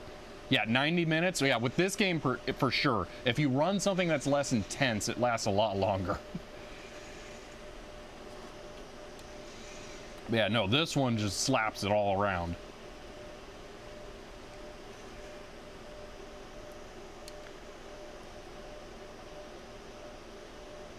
Also, for those of you who have played this game previously, I would like confirmation on something, because I feel like you're a little OP in this version of it. But we'll check that in a moment here. Yeah, the Destroy All Humans 2 remake has been released. I'm gonna be getting that for sure at some point. I haven't actually played this yet, so I'm playing this one first. Okay, so we're gonna go right back into the ship here, okay? Now, you're able to collect DNA, I'm gonna say, from within the ship, just like straight up, like pop the heads here. I don't think you can do that in the original one, could you? So that's kind of like makes it really easy.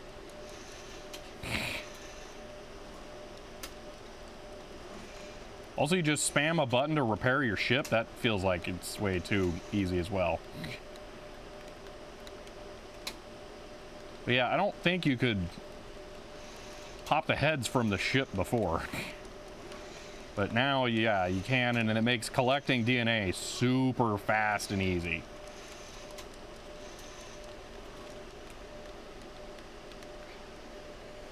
Think it gets harder when the missiles come in. Yeah, but you can always go back to the starting areas. They kind of don't scale up as much there. I think the tape library's done, so I should stop. The cops are just driving by. They're like, I'd rather not get into that. Proton is doing really good. Yeah. All right. So pause that for now. Starting to get support by game developers. That just sagged. Put that right there. All right. So this has now restarted. So maybe over here we can do things. So I'm gonna position 30. Oh, it's weird. It then moved. It did move to the correct spot. 31, I'm gonna move it down one.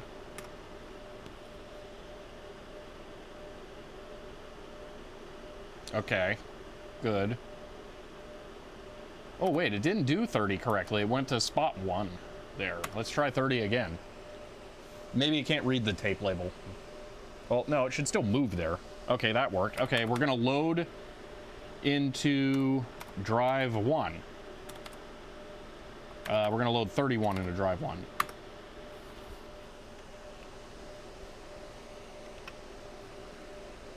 Error.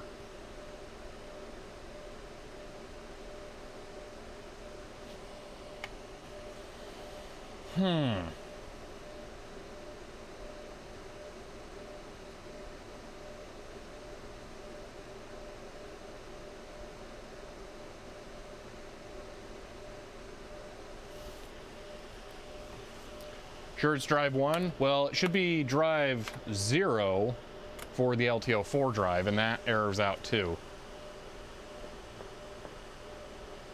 That exact command worked before. Well, I did it with a 30. We can do it with 30. See, but I don't think it's gonna work. Yeah, I don't know what's going on.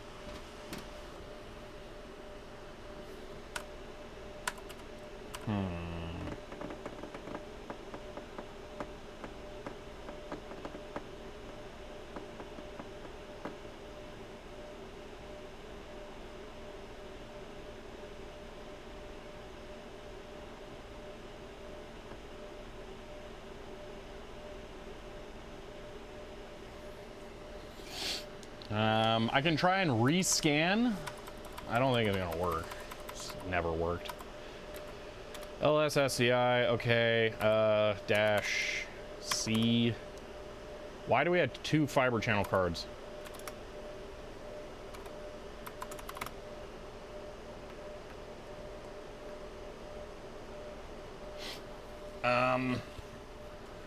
What?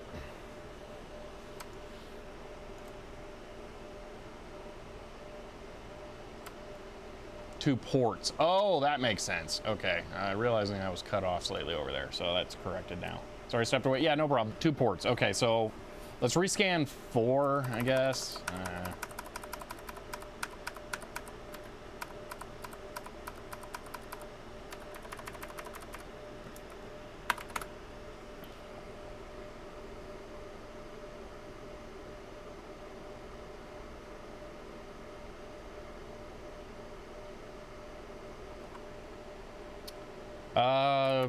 Okay, let me check drive ID.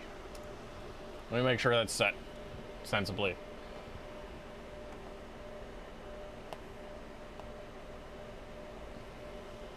Setup, drive settings. SCSI ID 1, topology 0. I don't, I'm not sure. Topology auto, speed, something. Setup. Is it control path that I want then? Or is it partitions for the drive IDs?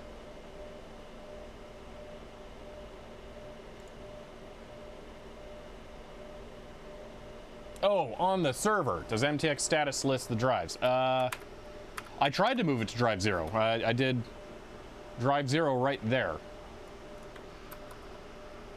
I can try MTX status. Column headings aren't lining up with the... Here?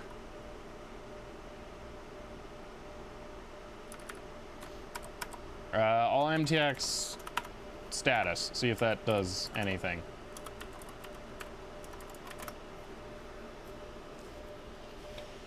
I'm not sure that it will. Whoa, that's a lot. So yeah, it reports stuff. It will move the transport. Let's see, do we have drives? Data transfer element 0. Okay. I don't see drives in there.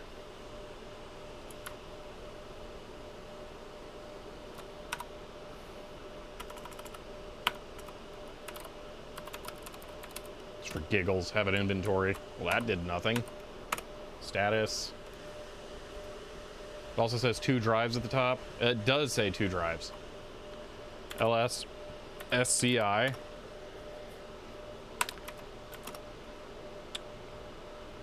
Weird that data transport element 1, storage element 1 are both a thing. It always thinks all the slots are empty. I don't know why. It knows when there's tapes in there. So it's location 1, location 2. That's how it was before.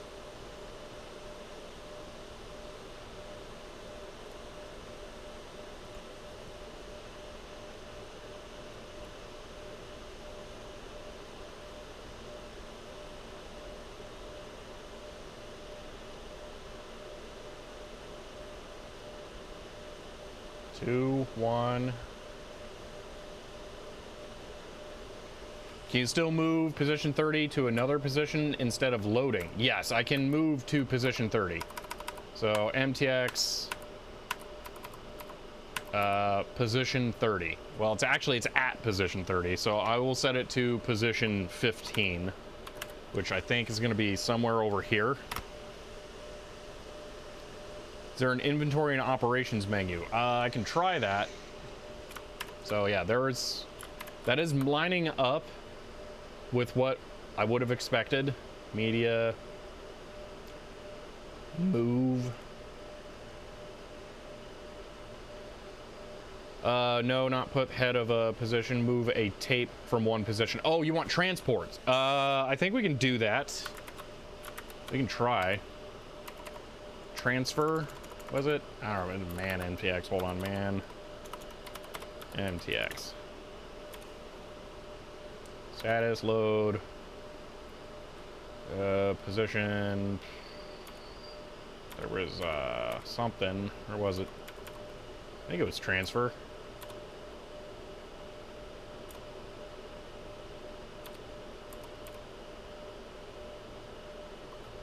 There we go. That. So, transfer, slot num, slot num. Okay. Transfer 30 to 15.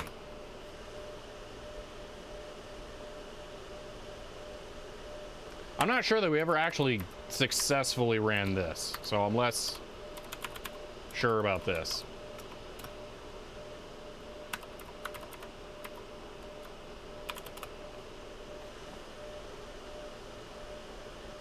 Reports configuration. All right.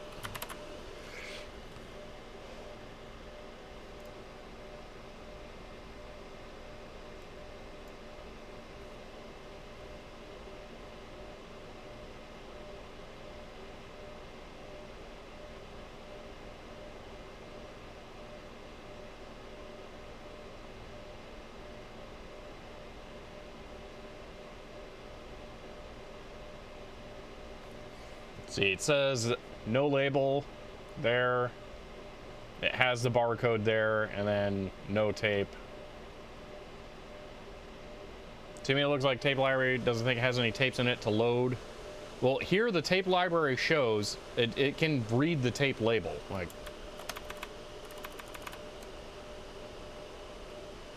oh, of course.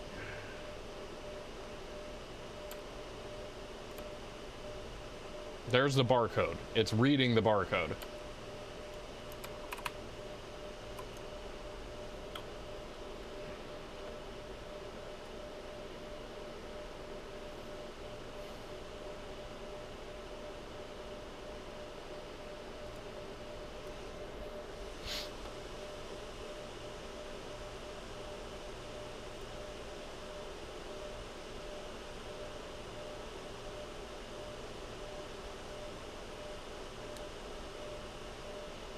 I think it's server side. I feel like that would be solved with a reboot, but I also don't know.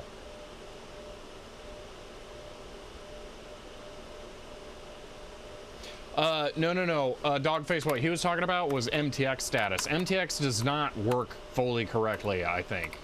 Like, it never gets an actual inventory when it runs, so I don't think it works. Although, actually, we did have it showing full before, didn't we? Maybe we did. You know what? I want to try setting control paths to SCSI. Maybe that is a thing worth trying. Just to see, in case somehow that works better. Setup, control path, just in case. I'm gonna have to rescan, which is gonna be restart. This will be the last reboot if we have to do this.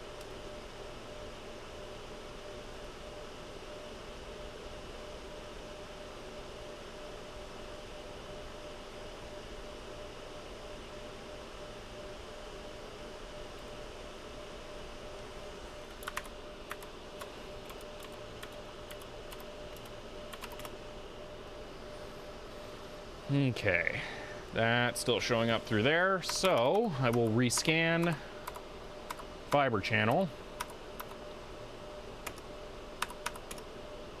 Scale it, yeah. Library still shows up through there even though I just rescanned it. I have never had the rescan work.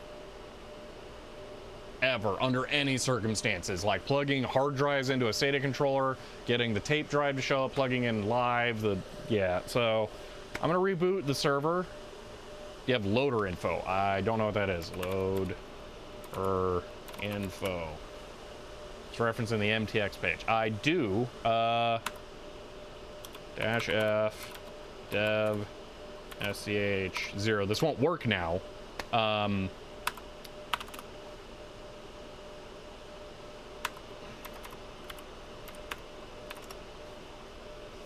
Ultrium 5. Attach changer. No. What? That doesn't make sense.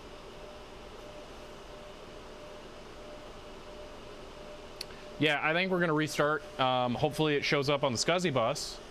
And then if that isn't it, I might have to play around with this from home remotely, which will be just, you know, delight. And see if I can get it working. But yeah, that's it for now, I think. So reboot, see if that works. Sudo reboot. But yeah, I think that's going to be the best bet, is getting it back to the working configuration. Ugh, excuse me. So, all right, I'm going to just go back to, not that view, this view, and I'll bring that back, but with this, hopefully it actually captures. So, yep. Oh, man. We definitely made progress. Oh, we wrote a tape, we swapped the drive. I'm pretty confident in how we swapped the drive after seeing it. We got a fiber channel card working. Yeah, while it reboots. More Steam Deck, is that what you want? Can I ask you the front? Can you ask the front panel to load a tape? So the way that it works, Felix, from what I've done so far, you pull the drawer out, you put a tape in, and then it rescans all of them. So there might be a way to have it like automatically move a tape on the back end, and I bet that'll work. What we're having a problem with is it properly negotiating with the computer what capabilities it has. So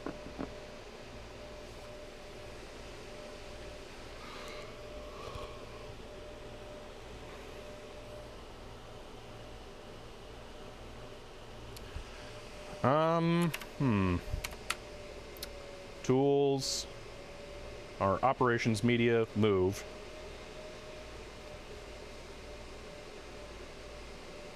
Filter by barcode.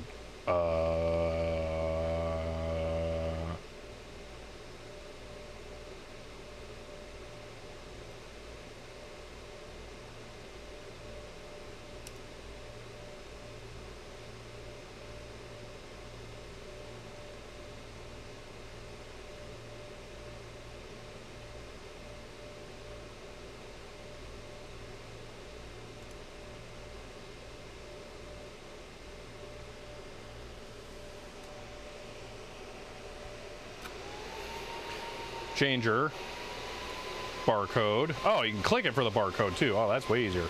Okay, but the move doesn't have it.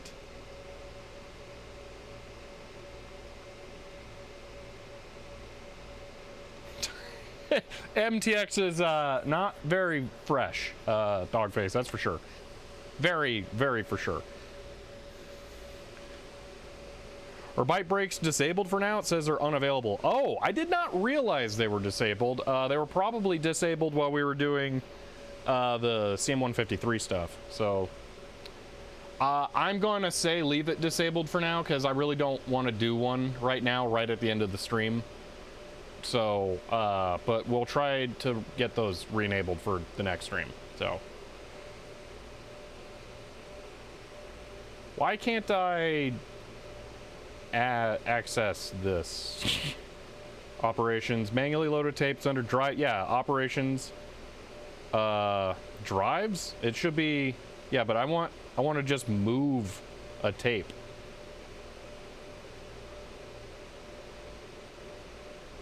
Oh, sorry. Laptop, this.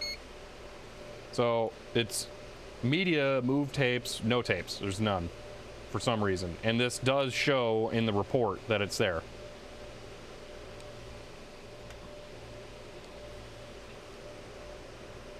So I can try a drive load.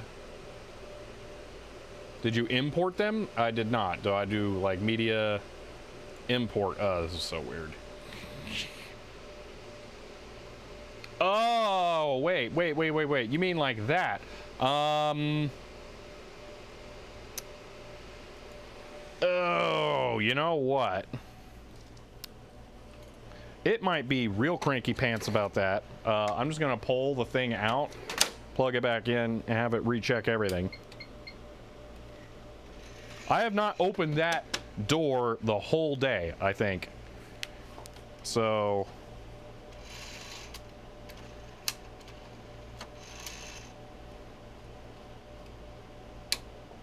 did it just completely ignore the LTO 4 tape?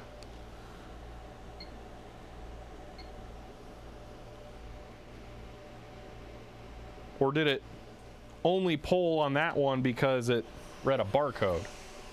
Okay, now what do I do? Refresh, operations media, move.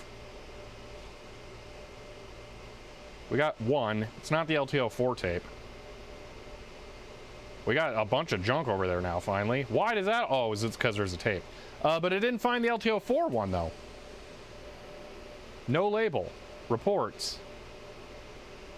Should I do it again? See if it finds the LTO 4? Like, maybe it assumes you're only putting one in at a time? That would be dumb.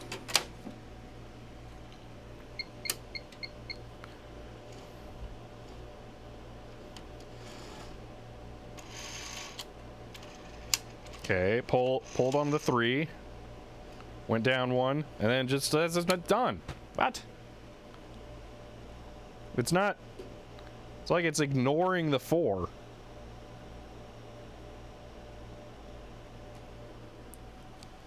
I'm half tempted to take out the 3. The no label's throwing it off. Just take it out. All right, let's just do it. 3. Yoinked. I'm moving the 4 to the top. That has a good label. I have another 4 I can put in there that has a label, I think. That one doesn't. That one, that's not it. Or maybe I don't. Do I only have one with a label? That sucks. Oh, I took out all of my 4s. Okay. I have no more 4s with labels. See if I have any 3s with labels.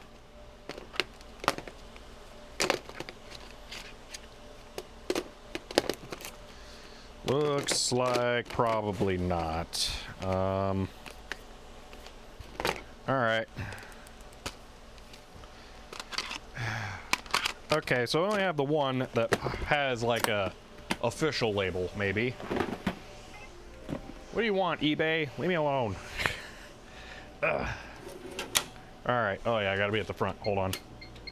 All right, what does eBay want? eBay says I should buy a game that someone wants too much for.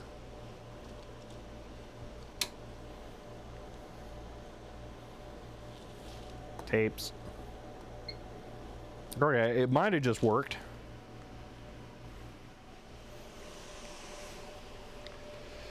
Fill it with as many labeled ones as you can. Yeah, I did. One. One non-dog label, I think, is the way to phrase it. Let me look at your other printed labels. These, would those be acceptable, or are those gonna have the same issue? Because that's, I think, all I've got. I would have to put those on. Worth a try? Alright, well, let's just see this for now. Operations media move. Barcode. None. What? It imported it. I did it though. Operations, media, import. I did it on the front panel.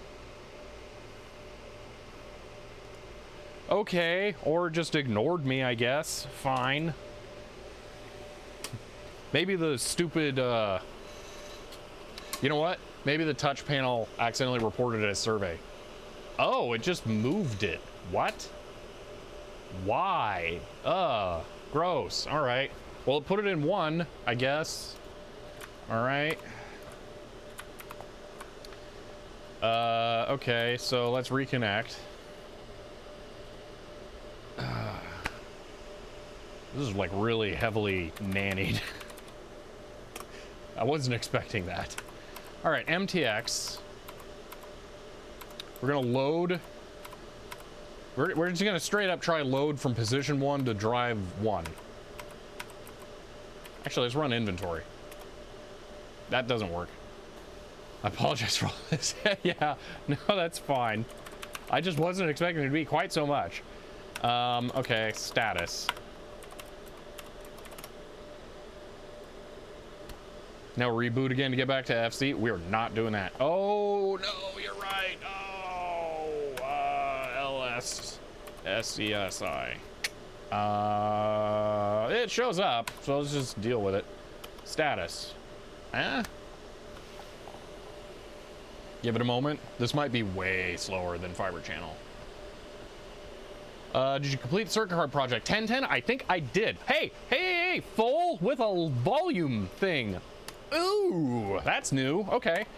Let's load 1-to-1. Where'd you get the tape library from again? From Dogface in chat. All right. Load 1-1. Here we go.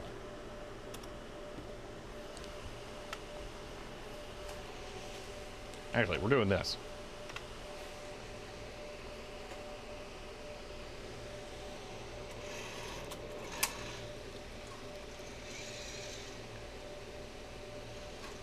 Boom! Ah! Shipping costs were super cheap in the van. Oh, man, finally. All right. Ah!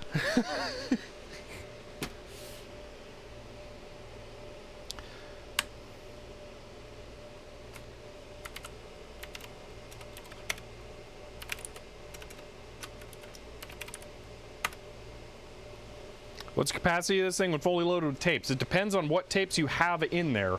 I have one tape here, and what kind of data you write. One tape here that claims to write like up to 3 terabytes per tape, I think, for the LTO 5.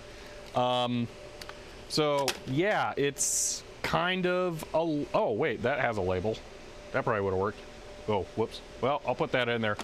1.6? Well, it's 1.5 on the tape. Yeah, bass without, yeah, but that's with compression, which is a lie. It won't work. So we're gonna do tar-c vf, and then whatever one of these video files is.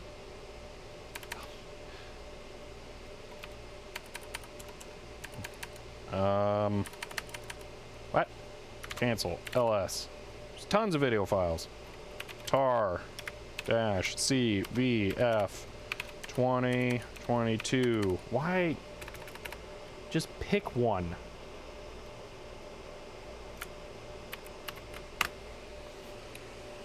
Cowardly refusing. Oh, wait. Yeah, no. Okay, fair enough. My fault.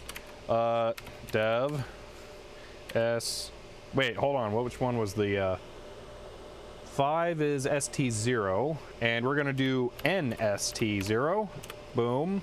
All right, we're about to write to the LTO 5 drive. After I do sudo.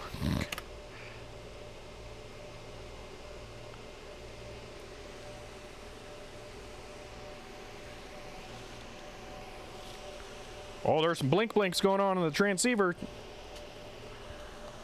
Oh yeah, we're writing data.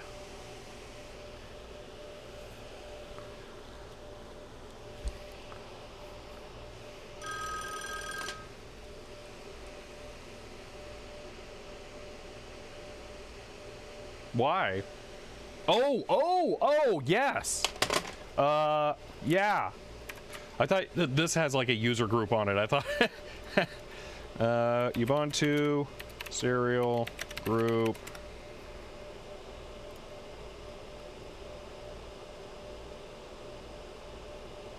Add user. I never remember which command it is because there's like 50 different commands for users management.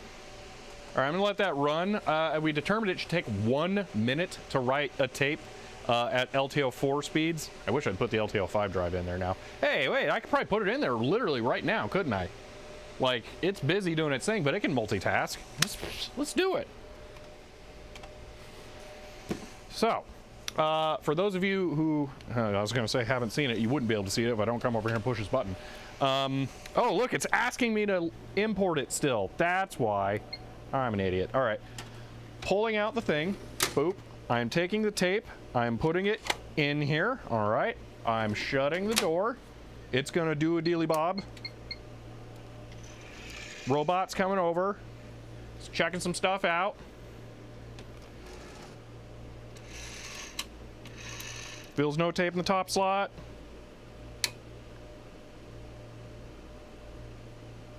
And okay, it's asking me to import tape. Beep. Apply. That was it. Cannot see RoboCam. No. No. I was just trying to do it because that can't reach far enough to show you the display and stuff. So it was just, that was the best angle I could get. Can we see the robot? Well, yeah, not easily. I mean, there you go. Kind of. It didn't move it. Let's import now. Scalar, operations, media, import. So here is this. I'm going to import the LTO 5 tape. Apply. And it should now pick it up and put it in, I'm guessing, slot 2. So it's just gonna, yeah. There's, oh, no, 1, because there's a tape. Oh, good. Oh, no, yeah, yeah, that's a thing. All right. Oh, my life just got a lot harder. Yeah, that's totally fine.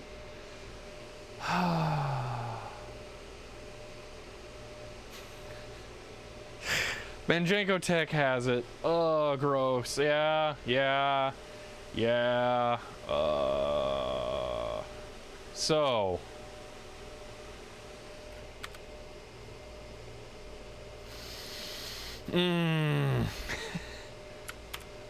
So if I wanted, hey, look, it wrote the file. So I would look for a barcode data there.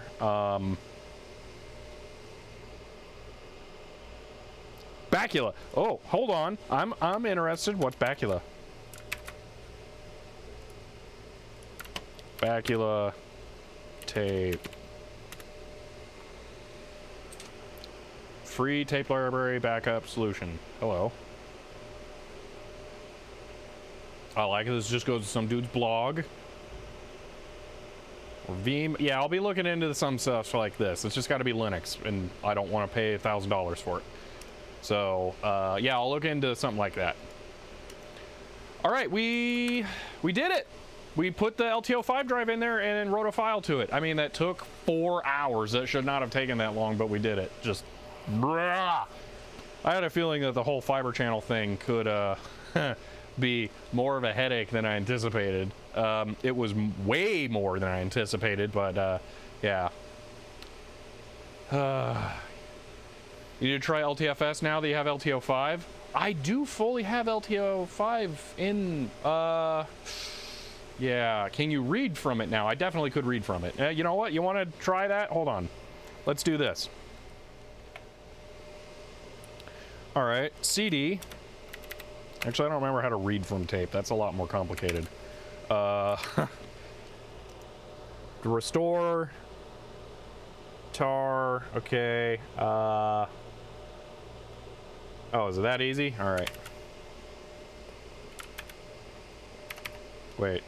XVF. Okay. I didn't rewind. Hold on.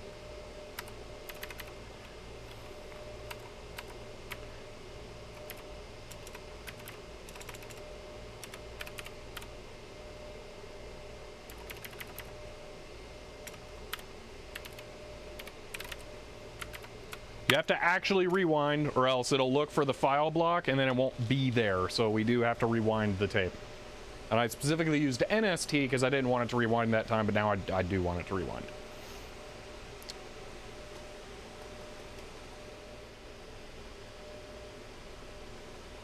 I hide the deck capture. I'm going to actually turn off the deck right now, too.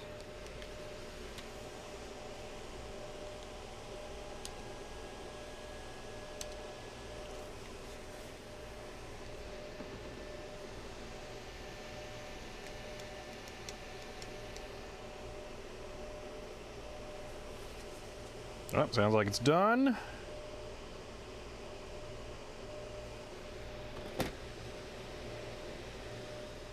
Yep, okay. Now we can do... I'll just run sudo. I don't know if it's necessary. And that's pretty much it. And then I will do... / here. Boom. See what we get.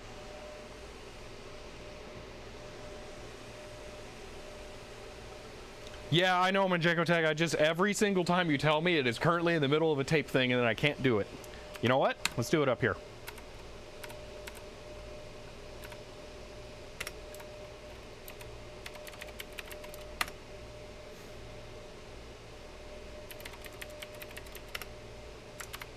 No. Sudo. Add user. That. What?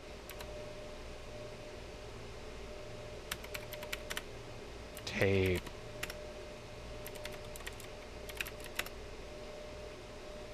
One of these days I'll learn what my password is. Added. Yep, there we go. Done. All right. I'll still have to like log out and log back in though. So.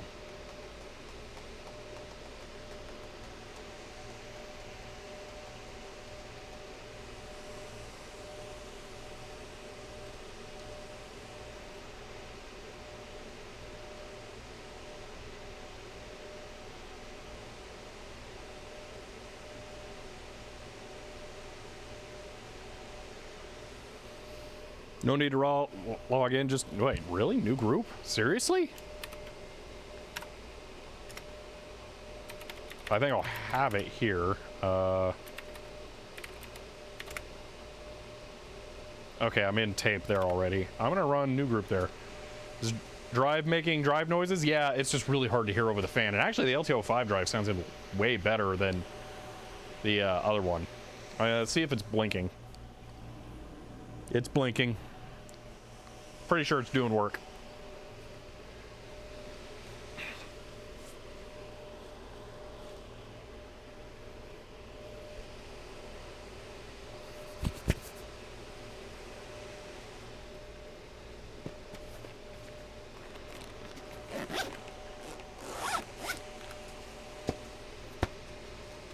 Not found in archive.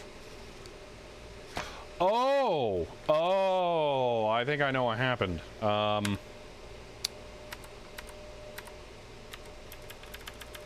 You have to extract a specific file, I guess. And I didn't rewind.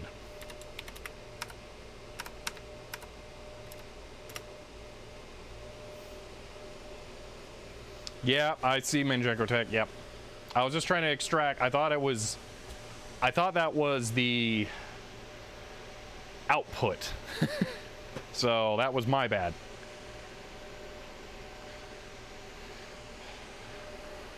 I usually only, it's too late here. One moment, give me a second. New group. Ah, C. Well, that would have done it.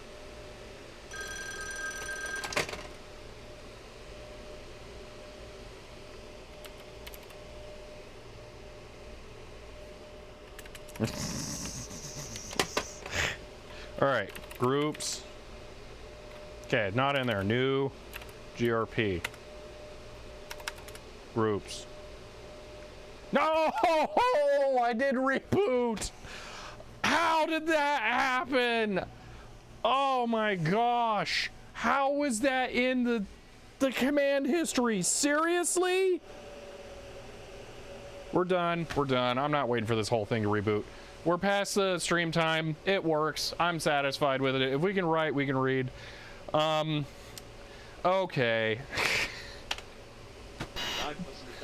That's CHEER 100 and the stream and the day and the line. Felix, I can do that from home. I have full access to all this there. So, yeah. All right.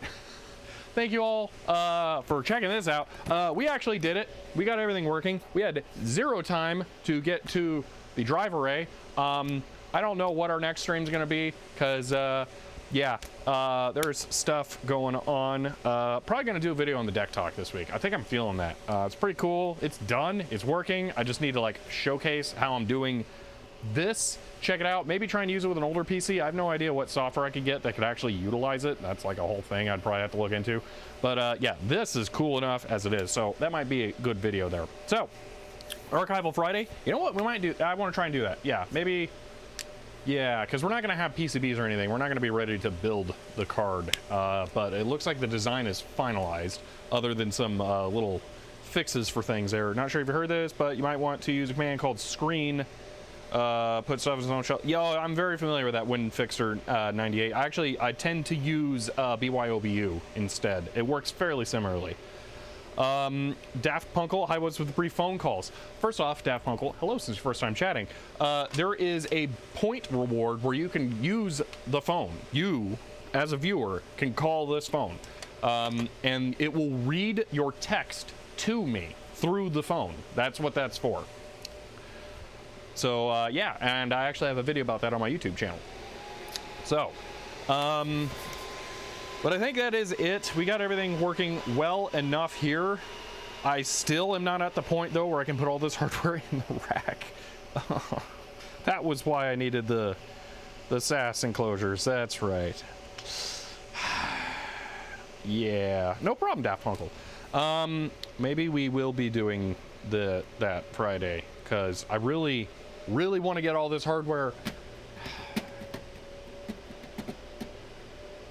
I don't know. I gotta decide what I want to do. Maybe this can just go in there for now, and then I can pull the server out later for that. I don't know. I gotta figure it out. Anyway, that's not a right now problem. Right now, I want to go home. So, hope you guys. Well, let's run the outro. Boom. That's a printer. I will never remember that. Apparently. All right, thank you all for being here. This worked out really well in the end. I'm quite happy with it. We can change the access to the changer itself back to the fiber channel card. Probably not a thing. I can do that at any time. Not a big deal. Only thing is that commands take like an extra 3 seconds to run, so not a huge problem. But that is it for now. We have the LTO 5 drive working. We have tape import working. We've got both drives. We got a fiber channel card working in the end. Like total come in clutch moment from a donation sent to the channel in probably 2017, if not 2018. That thing has just been kicking around. I've had no use for that fiber channel card because I never ended up getting a fiber channel device. I could have potentially used it to connect into a network switch, but that would have been it. So yeah, glad that that had new life here. So yeah, but that is it for now. If you guys enjoyed this stream, you might want to follow me on Twitch, where you can catch them live, or you can subscribe to the second YouTube channel that I run, where I upload all of the Twitch recordings. If you want to help support the channel, you can buy a shirt like this one, or find me on Patreon, or sub on Twitch. But that is it for now, and I will see you next time.